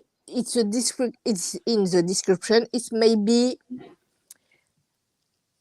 Wait, did you say Justin is into Grinder? Yes, maybe something like that. I say it's blind item. I can allegedly someone see him on things with other man entering manhood in some way, and it's maybe allegedly him.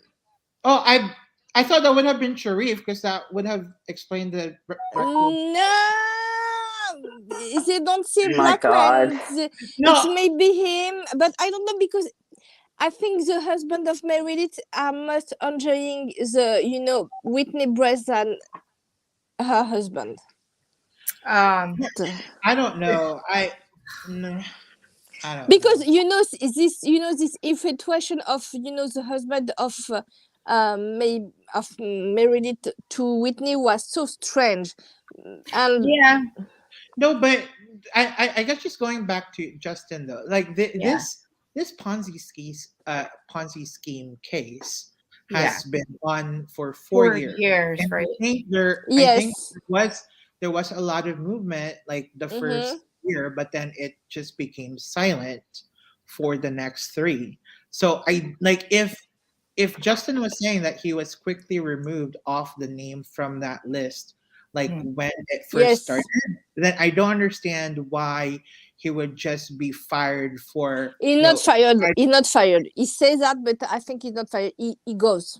He goes by himself to protect him about the Ponzi scheme, because the life company, it said the new face is from device to be young. You have electronic skins about everything like that, because I see one French woman I saw in Instagram to go to Utah, and I see it's a company of Justin, and this is a sell some device of beauty, and it's technically is not pyramid scheme, but it's MLM.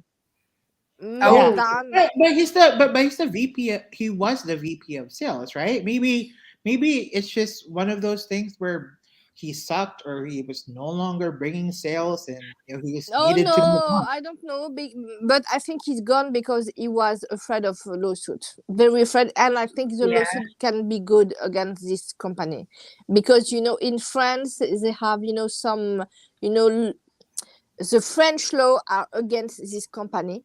I heard that because it's true, and the French government tried to make with the U.S. government in maybe Utah another lawsuit. Transatlantic, collaboration about this story, because they are selling products, but they have I don't know.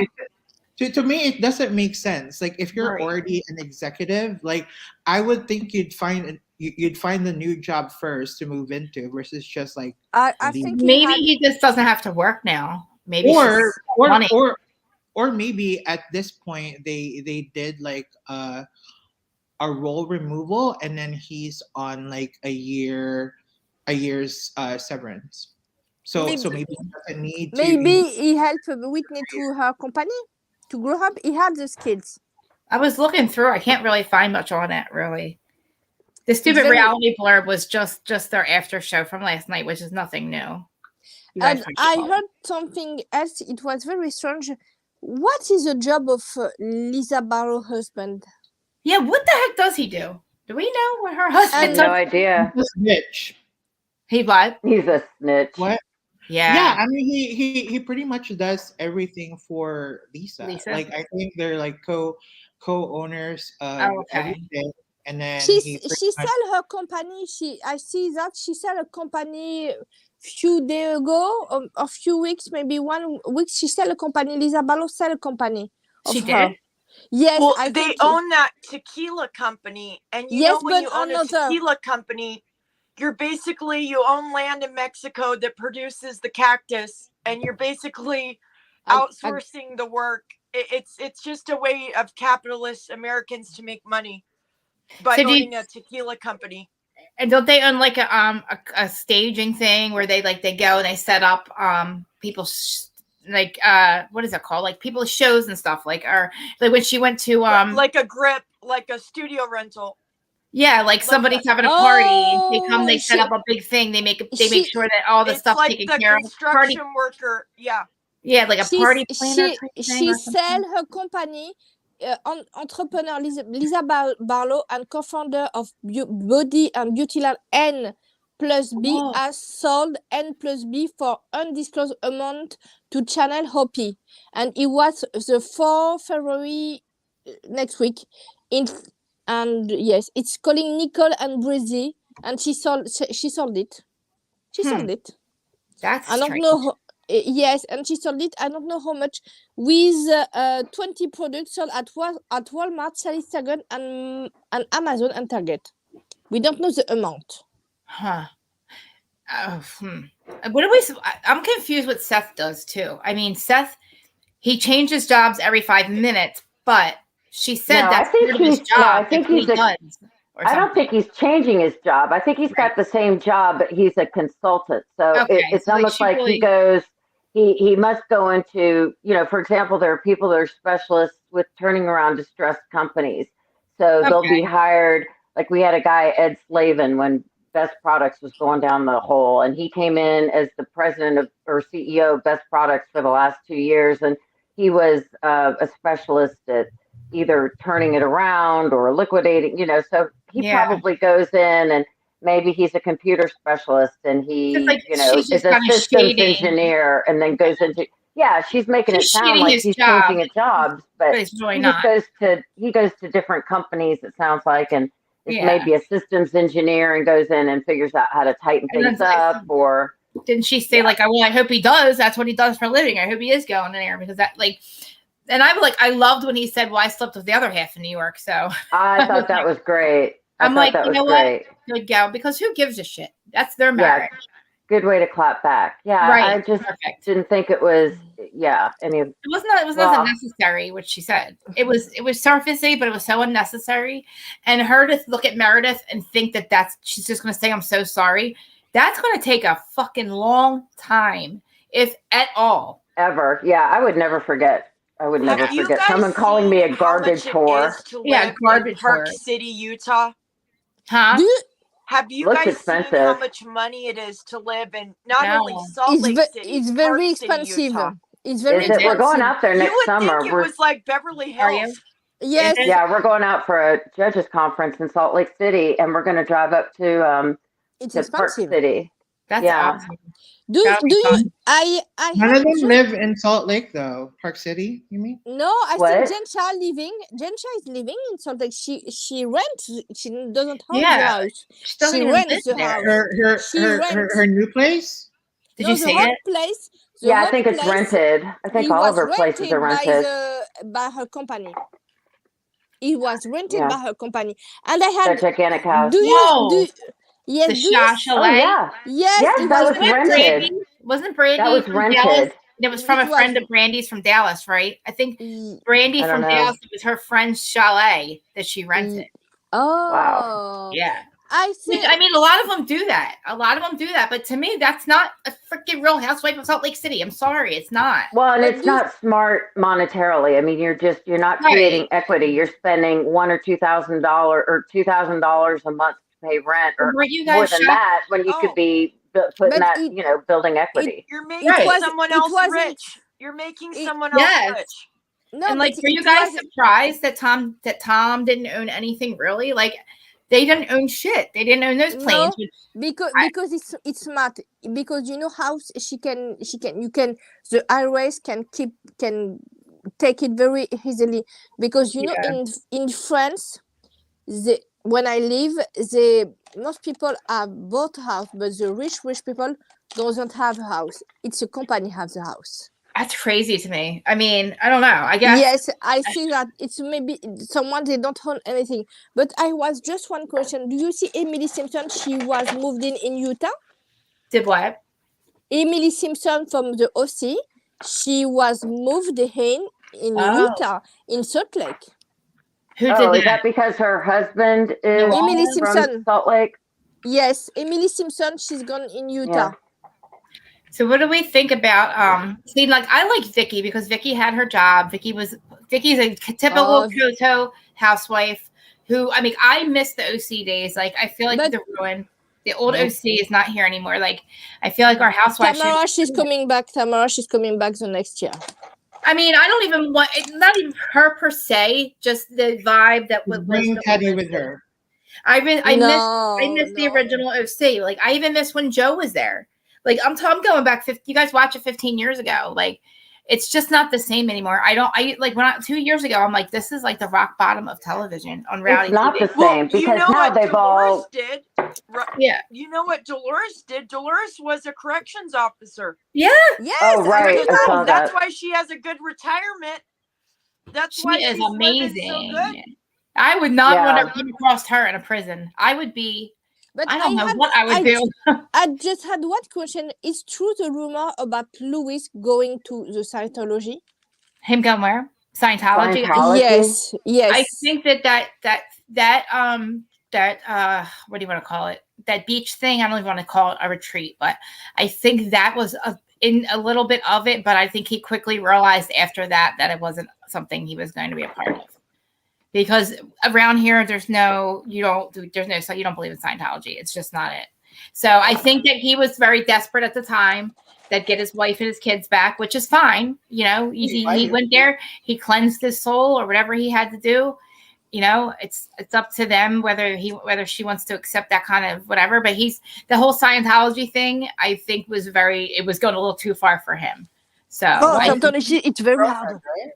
Yeah, it's a cult for sure. It's a cult. I think. Yeah, he's definitely. There's no Scientology around here. I promise. Do you see? The series of Leah Remini against the Scientology? Huh? The documentary about Leah Remini she make about Scientology with Netflix. She explained what she was going through to Scientology, and but the disappearance of the wife of the leader. She's disappeared, and the story with weird. Crazy with Kathy Holmes, how she can escape of Scientology. It's very interesting, that story, but I was very afraid about Teresa because I very loved her in the show. She's happy. She's really happy. She's happy. He's a good guy. Listen, I can't literally tell you. I'm not literally in their bedroom. I'm not in his business all like that. But I know enough of that about them that he's a guy. He's a guy. He's a guy. He's a good guy for her. Nobody's perfect. People have a past. You know, technically, I'm way worse than him. You know, and he does. He's not obsessed with her money. He's obsessed with her. If you really want to put it that way, he's obsessed with her. He doesn't want to lose her. He's not after her money. It would be if anything, he would go nuts to lose her. I don't think he's up for fame. He loves her. He's obsessed with her and he's in love with her. And I believe that her parents brought them together and she's happy because she went through so much. She lost everything and then she built it back. And I was not a Teresa fan. And listen, she's so happy and it's not fair for her friends to pop her love bubble. I get it. We're reality TV watchers. We're going to pick apart everything. But I can honestly tell you he's a decent guy. I've never heard anything bad about him. He's been here for a long time. They've all lived here a long time. It's just a typical shit that, you pick up here and there. You look at somebody's business. Yeah, sometimes you don't pay your taxes. I owe the IRS $80,000. Come on. Technically, you could pull my shit apart and throw it all over the place. Be like, look, Chris, there's IRS 80 grand. Fuck you, government. You ain't getting it. Fuck you. The government's not getting my money, but technically I have to pay them eventually, but I just don't want to. They don't deserve it. Why do you know the IRS 80 grand? Because I worked, all right, so I worked for somebody's husband who we cannot say her name, and we did mortgages, right? So in this time, I'm a commission-based loan officer. So I look at my commission checks, and if you're going to take half, I'm going to file, say one, right? File one person. I'm not married yet. Right. You're not going to take half my paycheck. So I would file 12 dependents. So I would have to owe every year, and I just never paid them. So, so when I filed my tax, I never filed my tax. I haven't filed taxes since 2002. Then I get married, right? So now every time I worked for a little bit, I did work. I used a fake social for a long time because they were trying to levy me. Wait, and how do you do that? How do you use this? I changed my social. I told one to like 7925 instead of 7924. So I technically didn't work since 2007. Oh, wow. Yeah. I also, so anyway, so he actually, listen, this motherfucker stole. 2008? Huh? Were you a loan officer before 2008? I was a loan officer from 2000 until 2010. But I worked, so the person I worked for, was all right. So you're in Fannie Mae, you were not allowed to charge application fees in New Jersey. So you were raking in money. Oh, hell yeah. But I was not going to pay them half. I was greedy. I did not want to pay half of my commission check. Like the IRS takes half of your check. So if you look at a $7,000 check and they take half of it, I was like, no fucking way. So I would file 10 dependents. Oh, and I had, I would have to owe every year. You actually started filing 0. In the very beginning, and then I quickly changed it to 12. I knew what I was doing every year. And then you also got to remember I worked for somebody else that he also, so we're a loan officer. We're at our company. I walk in the house. I have 6 loans closing, right? So I'm already screwed because I'm already changed all dependents. So I walk in and the entire office is gone. This fucker took off to Florida because he was charging application fees in the state of New Jersey. We were loan officers. We were working for Lending Tree. We did not know any better. So we're taking these. So we got in trouble. He owes us commission checks. That's why I fight with my ex-best friend, because that was who I worked. But I'm not to really get into it. But so technically, so yes, I owe the IRS money because I never paid my taxes. I get married, and now my husband has to file an 86. It's called a injured spouse form. So every year when he files taxes, I did work. So I did a fake social. So then when I started working, when I got married, I used my real social, called the IRS. I'm like, take what you have to take every year. I'm going to pay back a little bit here and there. So when my husband filed when I worked, he had an injured spouse form. So they would take what I make and put it towards my $80,000. So now it's up to me because I don't work any longer. He doesn't have to pay it. It's up do you get SSI? Do you get disability? I was going to when I because of my mental. That's why you should be able to get it. I have a lien though. I do have a lien. That's a lien on me. I can never own anything. They've levied my account. I don't have any bank accounts in my name. Technically, my name isn't even Miller. That's not my legal name. It's just my married name. I never changed it. I have, I still be able to get disability. I tried. I got denied. They said that my bipolar wasn't. They said I wasn't mental enough, which I don't know how. You're like Klinger. You're like Klinger from that show MASH. When I was a little kid, my parents would watch. MASH. No, did you get a lawyer? No, I didn't. I filed one time and they denied me and they gave up. No, they always deny the first. Yeah, my brother-in-law. Now, let me ask you a question. Now, if I filed, right? So now technically I've already filed once and they denied me. Say I get back pay, will they take that and pay the IRS? Because I will. If I have to pay the IRS out of that, I will. Let them pay the IRS. Then you're just will they? You don't owe that money anymore. Yeah, they might garnish. That's fine. I mean, they can garnish. If I had a lump sum, it would probably be about $80,000. Garnish that, but then you'll start getting checks every month. I know. Yeah. My husband, I have to. But it is a pain in the ass. My brother-in-law went through it. He had to apply more than once. And they asked me so many questions, so many times. How many times can I explain myself? It gets me upset. Then you have to go to doctors, and it's hard. It's really fucking hard, and it's this laziness in my part. And it's not like my husband's pushing me to have an income, and it's not. I feel wrong. I feel like I should have some money. I did bring in money. All right, so all right, guys, I made money other ways. I was making other ways, so I've always had an income here, and I stopped doing that because it was the right thing to do.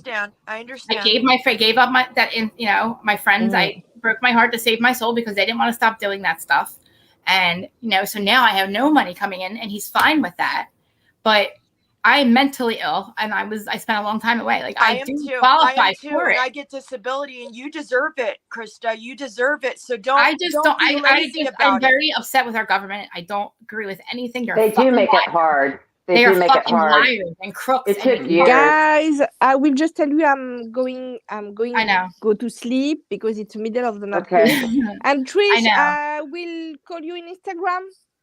I will make you. Okay. Okay. Yes. Bye bye everyone. Thank you for everything you Bye. said. You We be love good. you. Ciao, Bye. ciao. Bye, you. Gabriella. Bye. Ciao. Yeah, I hate when I get on this thing about the government, but it's just literally, that's why sometimes I'll just post shit and like just read what I fucking read. Read what I'm sending, read what I'm posting, because they're fucking crooks. They've lied to us. It's just a big old thing with me. And I have to work that out spiritually. I have to work that out with myself. It's my thing. I gotta work that out. I'm not just trying to get tell you what to do. When I heard your story, I think you should be getting disability, because I had to get a lawyer, but I got it. So I know. I've watched friends of mine try to get it, and they've gotten it. I don't really feel like I deserve it, because I kind of did steal from. I mean, I did take what I should have taken. Okay, no. Here. Just it's back and forth. I hate the government, but I don't think I deserve their money. I also don't think I deserve to pay them either. I honestly, I was a crook. I think you're an American and you've paid taxes and you take medicine. I do now. I know. I'm not really on my meds either, guys. So the whole thing. I know. Well, you yell at me later, but yeah, I have. I'm not trying. I need to take it. I need to take it, but I know too much. I just know too much. I know what the government is. I know what they've done. I know the meds. I know it's just. It's the esoteric agenda. Just Google the esoteric agenda, and you'll understand. I know. What about chemtrails? That's exactly what I'm talking about. I hate going into it. I know. Yep. It is insane what they have done to us, and it's the last 70 years. Just going to and keep us working sick and paying their. Yep. We are a slave race for 12,500 years. We've been a slave race where we are in a divine matrix that has a false matrix over it, where we believe that we have to work and that poverty is a thing. Nobody is supposed to be hungry. We're not supposed to be, we can heal ourselves. Our lifespans are 300 to 900 years. This is not who we are. If you knew who we really are, you would understand, like, if you meditate and everything, it's insane what they have done. And it's like, I'm just waking up to this now. And I'm like, okay, I've said this before, I thought I was a broken person. I'm like, why would the universe do that? Like, why would I be here and be this broken person that did all these wrong things? Why did it take me 45 years or let's say 37 years to wake the fuck up? You know, and then you realize these chemtrails and everything they did to keep us in crypto sleep, it's fucking insane. And then I'm bipolar, so my family looks like I've lost my last marble. But I literally believe you're what you not. read. Don't you're believe the crazy not chick. Bipolar. Believe you're the empath. You feel everything. Believe the goddamn government. Believe the goddamn government, who have now released whistleblowers and undisclosed documents and stuff that we were not supposed to see. The Majestic 12, the Apollo 9 fire, the Challenger, 9/11. They did it everything. The government did everything. And they did it to keep us for a slave race. We believe that our karma has to be repaid, and we have to come back to Earth and repay our karma. When we don't, we can repay it to the universe. We can go anywhere we want. We've been conditioned to believe that we have to come back, which is fine. We can work our karma now. And now you realize that the government, half of them were in on this. So now when I'm watching them sending people to space, that I'm like, why are you using fossil fuels? We do not need fossil fuels. They were eliminated in 1948. So they haven't had to use fossil fuels. Our Earth we're supposed to be a type 1 civilization where we're supposed to live off of this land. We're not supposed to be coal. We're not supposed to have fossil fuels. There's technology there. It's like life force. It's just insane that they can cure cancer. They've cured AIDS in about 30 minutes. They cured herpes in 30 minutes. They have these chambers. It's fucking nuts. And I'm like watching it on Gaia. And I'm like, why did they do this to us? But we have to, our journey is our journey. We have to get out of it ourselves. Like, we have to raise our consciousness ourselves, because it's so hard to get out of what they put us in. The divine matrix is where we're supposed to be. We're supposed to be in a 3D Earth. We're supposed to have an experience here, but it's not supposed to be bad. All these things were supposed to be done for us, not to us. And they took it upon themselves to explode the atom. They split the atom, which made the atomic bomb, and that fucked the universe. It doesn't just fuck your planet. It fucks the entire universe. All the other galaxies, they come to us and are like, our kid, like, okay, they made us. So look, these kids down there, look what they did. We give them the technology. They use it for bad. So we've had 70 years to turn it around. And now it's like, I don't understand if the elite, if we made it or we didn't. Because I'm watching all these people. It's going to be literally the haves and the have-nots. And it's not supposed to be that way. And we're supposed to be. Not. And like you and I were subject to the pill mills, you know, and partying and thinking that solved They introduced the DARE program to third graders. Okay. Yeah. You get addicted to drugs. So half of us are paying you on the streets because we're paying court fees and we're in jail and we're going to prison. And the other half's paying for rehab. So either way, you're making money off our drug habit. Then you give us a pill that keeps us sick. When doctors become healers, okay, if we move into a spiritual realm, they're like the scientists and the doctors will be depressed. Well, they become healers. The scientist is an evolution. Science is evolutionary. You're not supposed to stop and just say, oh, this is the end. There's no more universe. We're the only ones here when it's crap. You think these UFOs are just by mistake? Like, do you think all these catch on camera is by mistake? No, right. Showing us that they're here. They're not going to hurt us. The government wants to make us believe that. So we're going to false flag all these wars that are not supposed to happen. So we give them our money. So we think that we have to go buy oil and gas when we can. They're going to steal it. They went to Iraq to steal the oil. Just give us the technology that you've been using since 1952. You know what I have a problem with? All these millionaires making these apps that take away, like Chewy.com. Order your. It's going to be a bunch of delivery drivers like me, part-time, you know. I was a teacher for the state, but you know, it's going to be a few millionaires that develop these apps, which they have, and then we lose all these stores, these brick and mortar stores. For walk your ass in the store and buy your dog food. Don't. And I'm sorry if I'm offending anyone. If you have your dog. Oh, I probably just offended a whole bunch of people with my truth. But you know what I mean? Like conspiracy facts. Why make just a couple people rich and then take all these jobs from people that need cash registers, stalkers, taxes? We need taxes for the road. I'm not trying to get. We really messed up. Like we messed up. We really messed up our planet, and it's time for because the fossil fuels is going to kill the Earth. We're going to move into another. Like I almost believe that there is that the 5D Earth is somewhere else. I'm trying to believe it. I'm trying to figure out if it's a dimension that we're going to move into or what. But I believe that our loved ones are there already. They've created the new Earth. And it's just going to take our journey to get there. You know, we're going to have our conscious going to be a personal journey. It freaks me out that the government had this much control over us and that we didn't realize it. But you realize now that we're waking up in like record numbers. It's not just 144,000. That's a real thing. But it's like 10% of the planet wakes up. That's enough to raise the conscious of the planet. So that's enough for us not to fold in on each other. Like the atomic bombs, those nuclear bombs really messed us up. It messed up the entire universe. It brought so much negativity to this planet that we are depressed. We're sick. We think that we're not supposed to work 40 hours a week.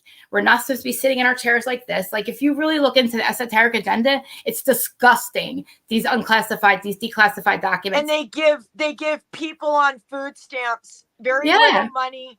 And you give yourself $140 a month. Not continuously. And you can't so people buy pasta, people buy unhealthy sugar. It's they're feeding us this. It's, you know, people say don't eat you know, when they go on those diets and people stop eating like gluten. That's because our bodies are changing. Gluten, we're supposed to be light bodies. Like if we want to, this earth is so heavy and like gatherer and hunters, you know. There's the type 1 civilization where we can live off of our land.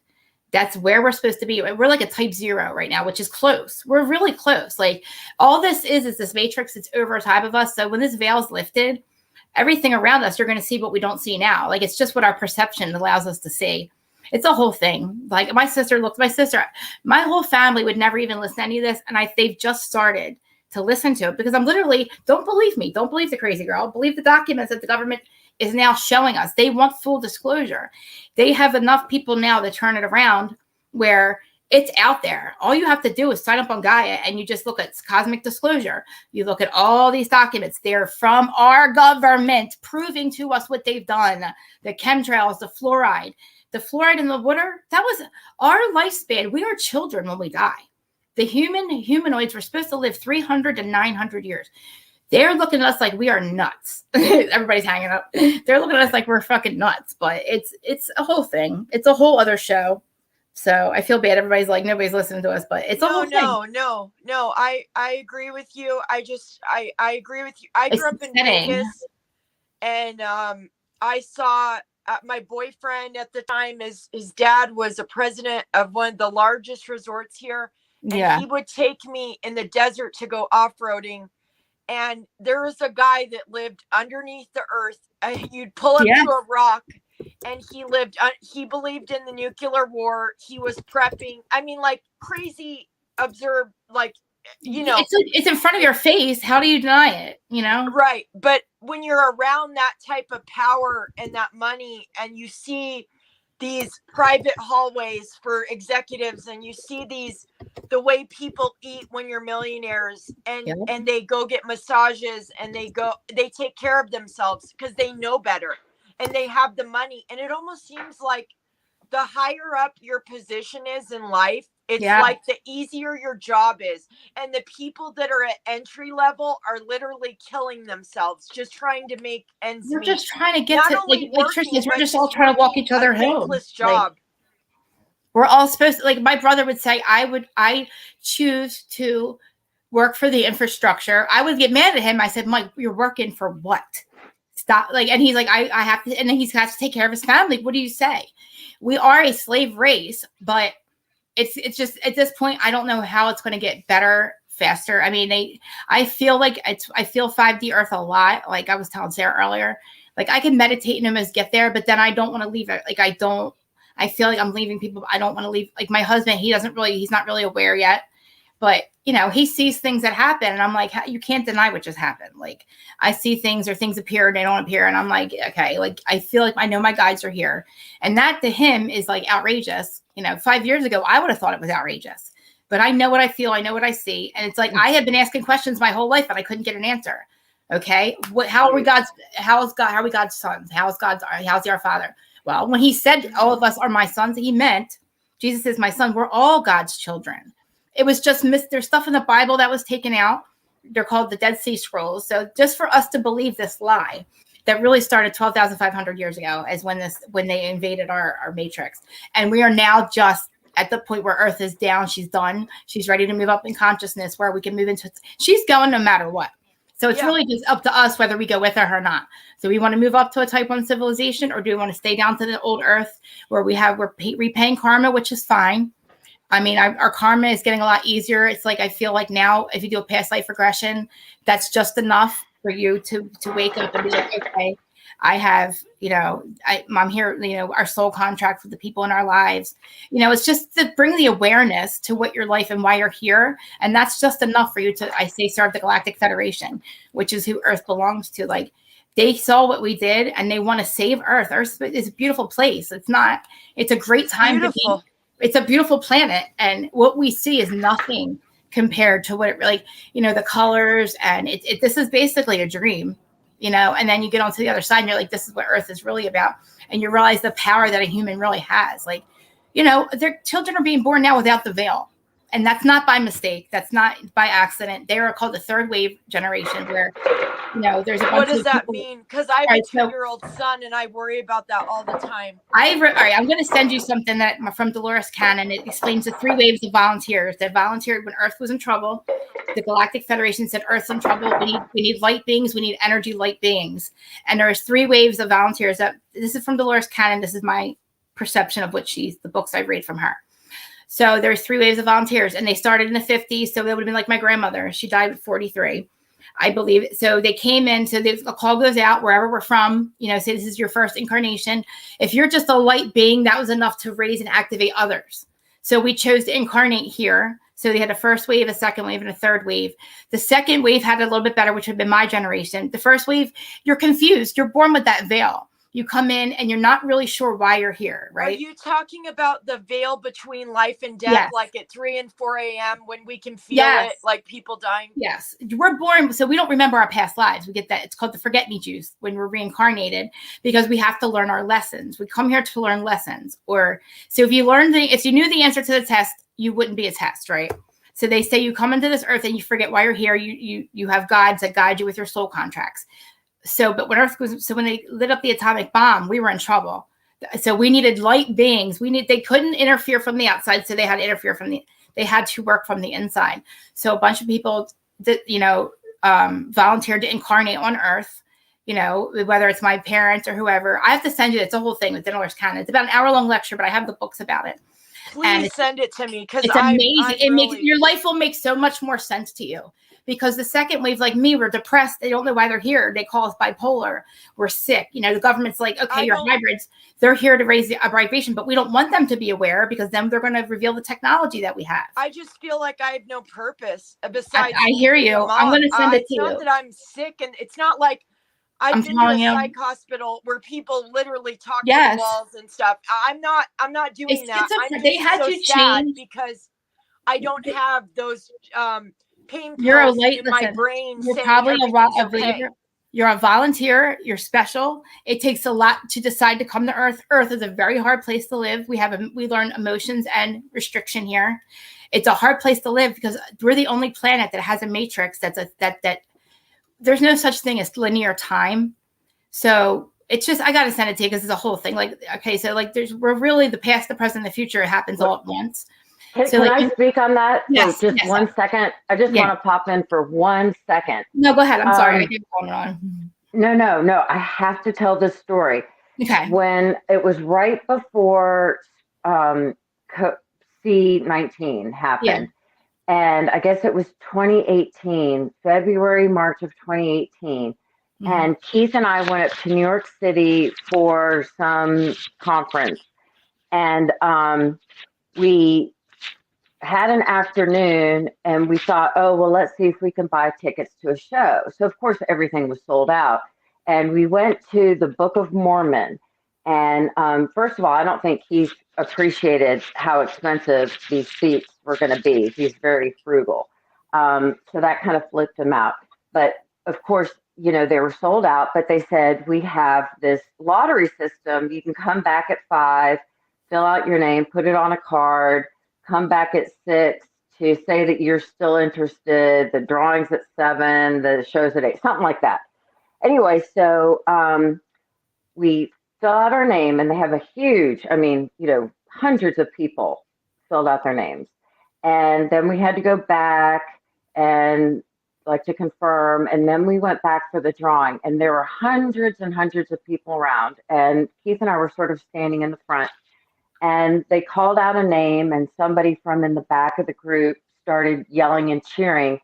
And then he reached in to pull out a second piece of paper. And as soon as he touched the paper, and I don't remember exactly if it was when he touched the paper or lifted it up, but I instantaneously knew that we had won the next ticket. That's a fucking... I didn't even have enough time to say anything to Keith. Now, Keith is very quiet, and I'm the exuberant one. And the man said, Phillips. And Keith went, "Wow!" And I just stood there, and Keith looked at me like, "What's wrong with you?" And I said, "I knew that was going to happen." Like you just knew. I mean, it wasn't even, I don't even know how to explain it, but I knew it was us. And we wound up getting front row tickets. They cost like $35 a piece, and they were originally like $700 tickets. Oh my God. And we got to sit right in the front row. But the weirdest thing is I keep going back trying to remember, when is it that I knew? And I don't know if it was in such a short amount of time that I didn't even have a chance to grab hold of Keith or to say, we're going to win. It was like it was just that quick second. It was, I knew it, and they called out my name. And I didn't make a peep. And to this day, Keith knows that I'm not lying when I say that I knew it was going to happen, because as soon as they called out my name, I looked at Keith and just said, I knew it. And it was it was more than any other time I can ever remember where I had such a knowing that, and it kind of felt like you were saying that your future and your present are the same moment. And it wasn't like deja vu. Because deja vu, you're like, wow, I kind of feel like I've been here. This seems familiar. Right. But this was an actual, we won. Like, and then they said, Phillips. It was like, you know, he said, he dug around, he like the first, and I didn't know when he called out the first name, you know, I was just standing there. And then it must have been after he actually had his hand on the ticket, you Did know, you and feel was pulling it up. Like that energy probably too, right? Did you feel and I just all of a sudden I was like, oh, it's us. Yeah. It was just like that. Oh my God, it's us. And they said Phillips, and Keith went, wah! And then he looked at me like, why aren't you jumping up and down? And I said, because I knew it was us. It's those moments that you don't realize that happen that are part of our knowing. That's and it's crazy. Like you just miss the reality. Like we go on to different dimensions, and because we're conditioned to believe that that's a coincidence. It's a happenstance. Oh no, there was no. I mean, that knowing. No. You can't deny it, right? Yeah, it was such a confident.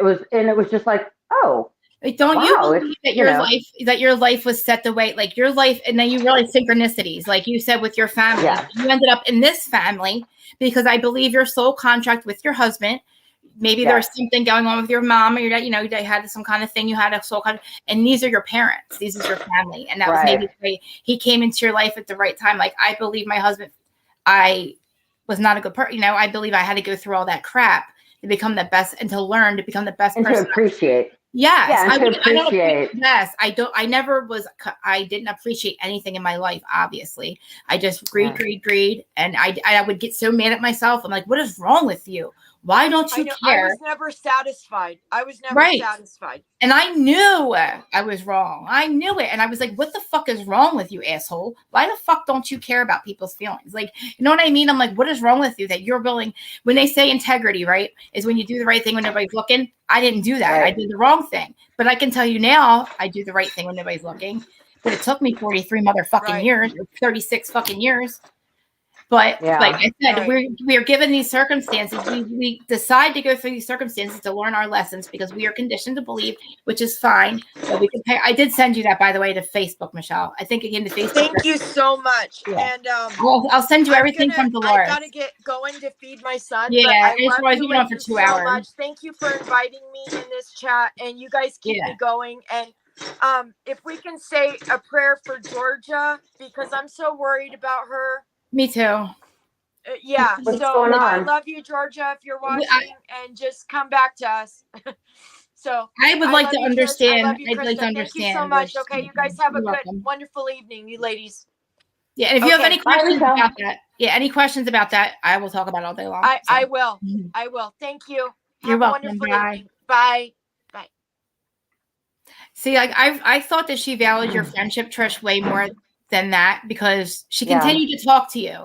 And I'm like, well, at least she has somebody. Well, I thought you had I thought you all had like a legit falling out. And I never asked her about it because I thought, well, it's not my business and I'm not going to, get involved. And I just thought that was a whole separate. And, but I think that I don't think that I've done anything wrong because I've never done anything but, want to be helpful and supportive. So I don't know. I guess sometimes people just need their space for their own reasons and you just have to let them take their space. And I'm trying not to take it personally. I mean, it's not like you're the only one at this point. So it's all. Well, that does make me feel better. Honestly, at first it was me, and then I was crying to Joe, and then it happened to him, and then somebody else is like, "Look, she does this a lot. This is a repetitive thing. She doesn't believe we have her best interest, and you can't be friends with somebody that doesn't believe you have their best interest. It's never going to work." I cried about it for a week. And I felt like I always feel like I'm the common denominator and I just can't cry about her anymore. Just know that it's not just you, It's no, I mean, it sounds, just hurtful and it's unfortunate. It's very unfortunate because we do love her. And I'm sorry that she thought I was making that about me, but I don't think that was a reason to then threaten me with my cease and desist and the things I've told her about other situations, threatened to tell me. And I'm like, I don't fucking fare well with that bullshit. No fucking way. Yeah. No, I'm done. I don't. I made the mistake of trusting somebody and, I had to literally just eat shit. Yeah. Well, initially I was thinking, gosh, I should know better than to be so open-hearted and open with my home. But at the same time, I kind of feel like one of the reasons I am where I am is through the kindness of others. What I did not get at home, I was able to find That's in my amazing. friends' homes or my boyfriend's homes. And so I've tried to pay that forward. And when I see a bird with a broken wing, I tend to identify. And, you know, I don't know that I'm an empath, but I can certainly identify when somebody is hurting. And I, you know, but again, I don't know all the circumstances. And instead of saying, you know, it was about me, maybe it's about her and she needs space, and maybe it has nothing to do with us.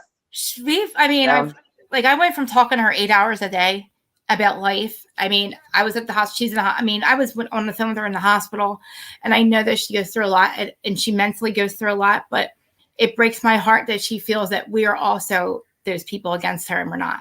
Like, she feels that we are just as bad as the people she would cry to me about. And that's not true. We love her. We've always had her best interest. And I would say, like, if I'm not a good friend, tell me what I'm doing wrong, please, before you just leave. And I feel like, okay, if it was that easy to dismiss me. Well, again, and go back, and this is the point. It's not you, it's her. So it's easier, I find, especially today, it's easier to ghost somebody than it is to have a real difficult conversation, which might sound something like, I'm having my own personal issues and I don't have enough bandwidth to deal with a friendship or any other interpersonal relationships right now. So I'm just going to back away. You know, that might be harder, you know, so the easy thing is just ghost everybody, and that's painful. But instead of thinking it's you or me thinking, geez, could I have done something wrong, and me wasting a whole lot of energy doing that, you know, I just have to say, well, you know, maybe it has nothing to do, because I've always tried to act with the best intentions. Right. And that's honestly, if you have good intentions, that's all you can do, honestly. I mean, and I don't think I've done anything hurtful, but you know, so I can only conclude that this is something that she's doing for herself. And, but I'm worried. I think it's also good to know that, you know, in the future, like Meredith says, you know, you set boundaries based on past behavior. And so I'll be less inclined to be open-hearted when I know that it can be torn away in a moment, and especially someone with my kind of history, you know, chaotic childhood, divorced parents, seeing my dad twice a year for a week or two, and then, you know, having my heart ripped out when I'd have to get on a plane and fly home. It's just, you know, so you don't want to repeat those sorts of, you know, I feel ripping a scab off of that wound. And so then the next time, you know, you don't let the person come in as close. And what I always say about love or friendships or any relationship is, it's not, for me anyway, it's not about trusting you to not hurt me. It's about me trusting myself to know that I'll be okay if you do me wrong.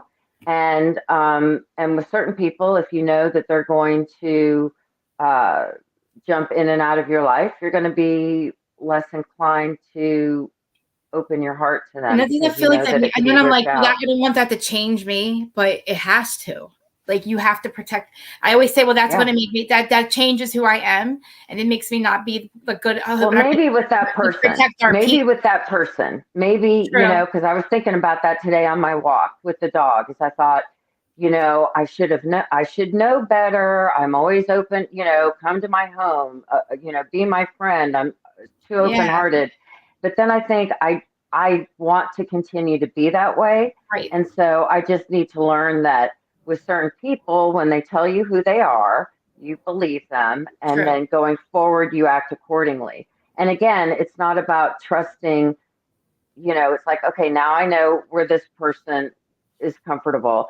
And then the next person, I'll try to be open-hearted. But I, you know, if and when I get hurt, because again, I'm trusting myself to be able to deal with what I'm sure is going to be pain, with any relationship. I know, that's true. Right. So you have to trust yourself, because, you know, you can't say, well, I trust you completely, because you can never trust anybody completely. You just have to trust yourself to not completely fall apart if and when they go after, do something to hurt you. I was like, when I saw that happen with you and I saw today, I was like, oh God, like I was like that. I was happy that she still had somebody in our group that to tell her we love her, or I didn't know what, I didn't even want to ask. I just wanted to move on. I didn't want to ask you what she was thinking, but I'm like, I was glad that she still had somebody, she still trusted somebody. And then now that's gone. And it's like, I'm really worried about her because now we can't get to her at all because now we're all I don't know. And I want to just be like, we love you. What the fuck? Like, get out of it because we fucking love you. Yeah. Well, some people, there are some people that I wouldn't say they're happy places when they're miserable, but there are some people that's their comfortable place because that's what they know. Yeah. Like if you grow up in chaos, then you continue with the chaos, not because you want it necessarily, but it is something that you're very comfortable with, that you know your way around. It's so funny that you say that because I always feel like I am not used to the stability that I have. I'm not used to it. And like, I don't even know how I lived I don't know how I lived through it. I really don't. I don't know how I went all that time with no peace of mind. And I'm like, but I did it. And it's like, and now I feel like when it's all calm, that there's something going to happen. I feel like something has to be going on or something has to happen. It doesn't feel right. I feel like the rug's going to be pulled out from under me or something. Like, it's weird that I expect chaos, right? Well, some people actually create the chaos when things are calm. I feel like there's times where I've just like lost my shit and they're like, what'd she do now? I'm like, nothing. She fucking woke up. She breathed. That's what she did. Like, you know what I mean? That's because it's your comfort. That's where you're most comfortable. Yeah. Like, calm down. I'm like, no, I need to get this out or I'm going to fucking lose my shit. See, I'm starting to lose it right now thinking about her. Anyway, but well, I'm glad I did this twice now, so I'm going to try to keep doing this because good job. I miss Adam and I got to start getting their lives because I miss them. I know. I missed them this morning too, and then I'm driving up to see my dad tomorrow, so I won't be able to see them if they're. I don't know. Are they doing one tomorrow? I don't know. What's today? I don't even know. Today's Monday. Tuesday. Tomorrow's. Oh gosh, you know what? I better call my dad too. Yeah, I know. I'm coming. Thank you for coming. Like, I love you. All right, doll. Well, thank you so much for having me. I'll see you in the chat. Oh, okay. Well, yeah. Except I've got to call my dad and confirm that I'm coming up. All right. Yeah, it's getting late. I love you guys. I love everybody. Love you too. Have good stuff walking, and I'll talk to you later. All right, I feel weird running our podcast. I don't know how to end it. I love you guys. Love you guys.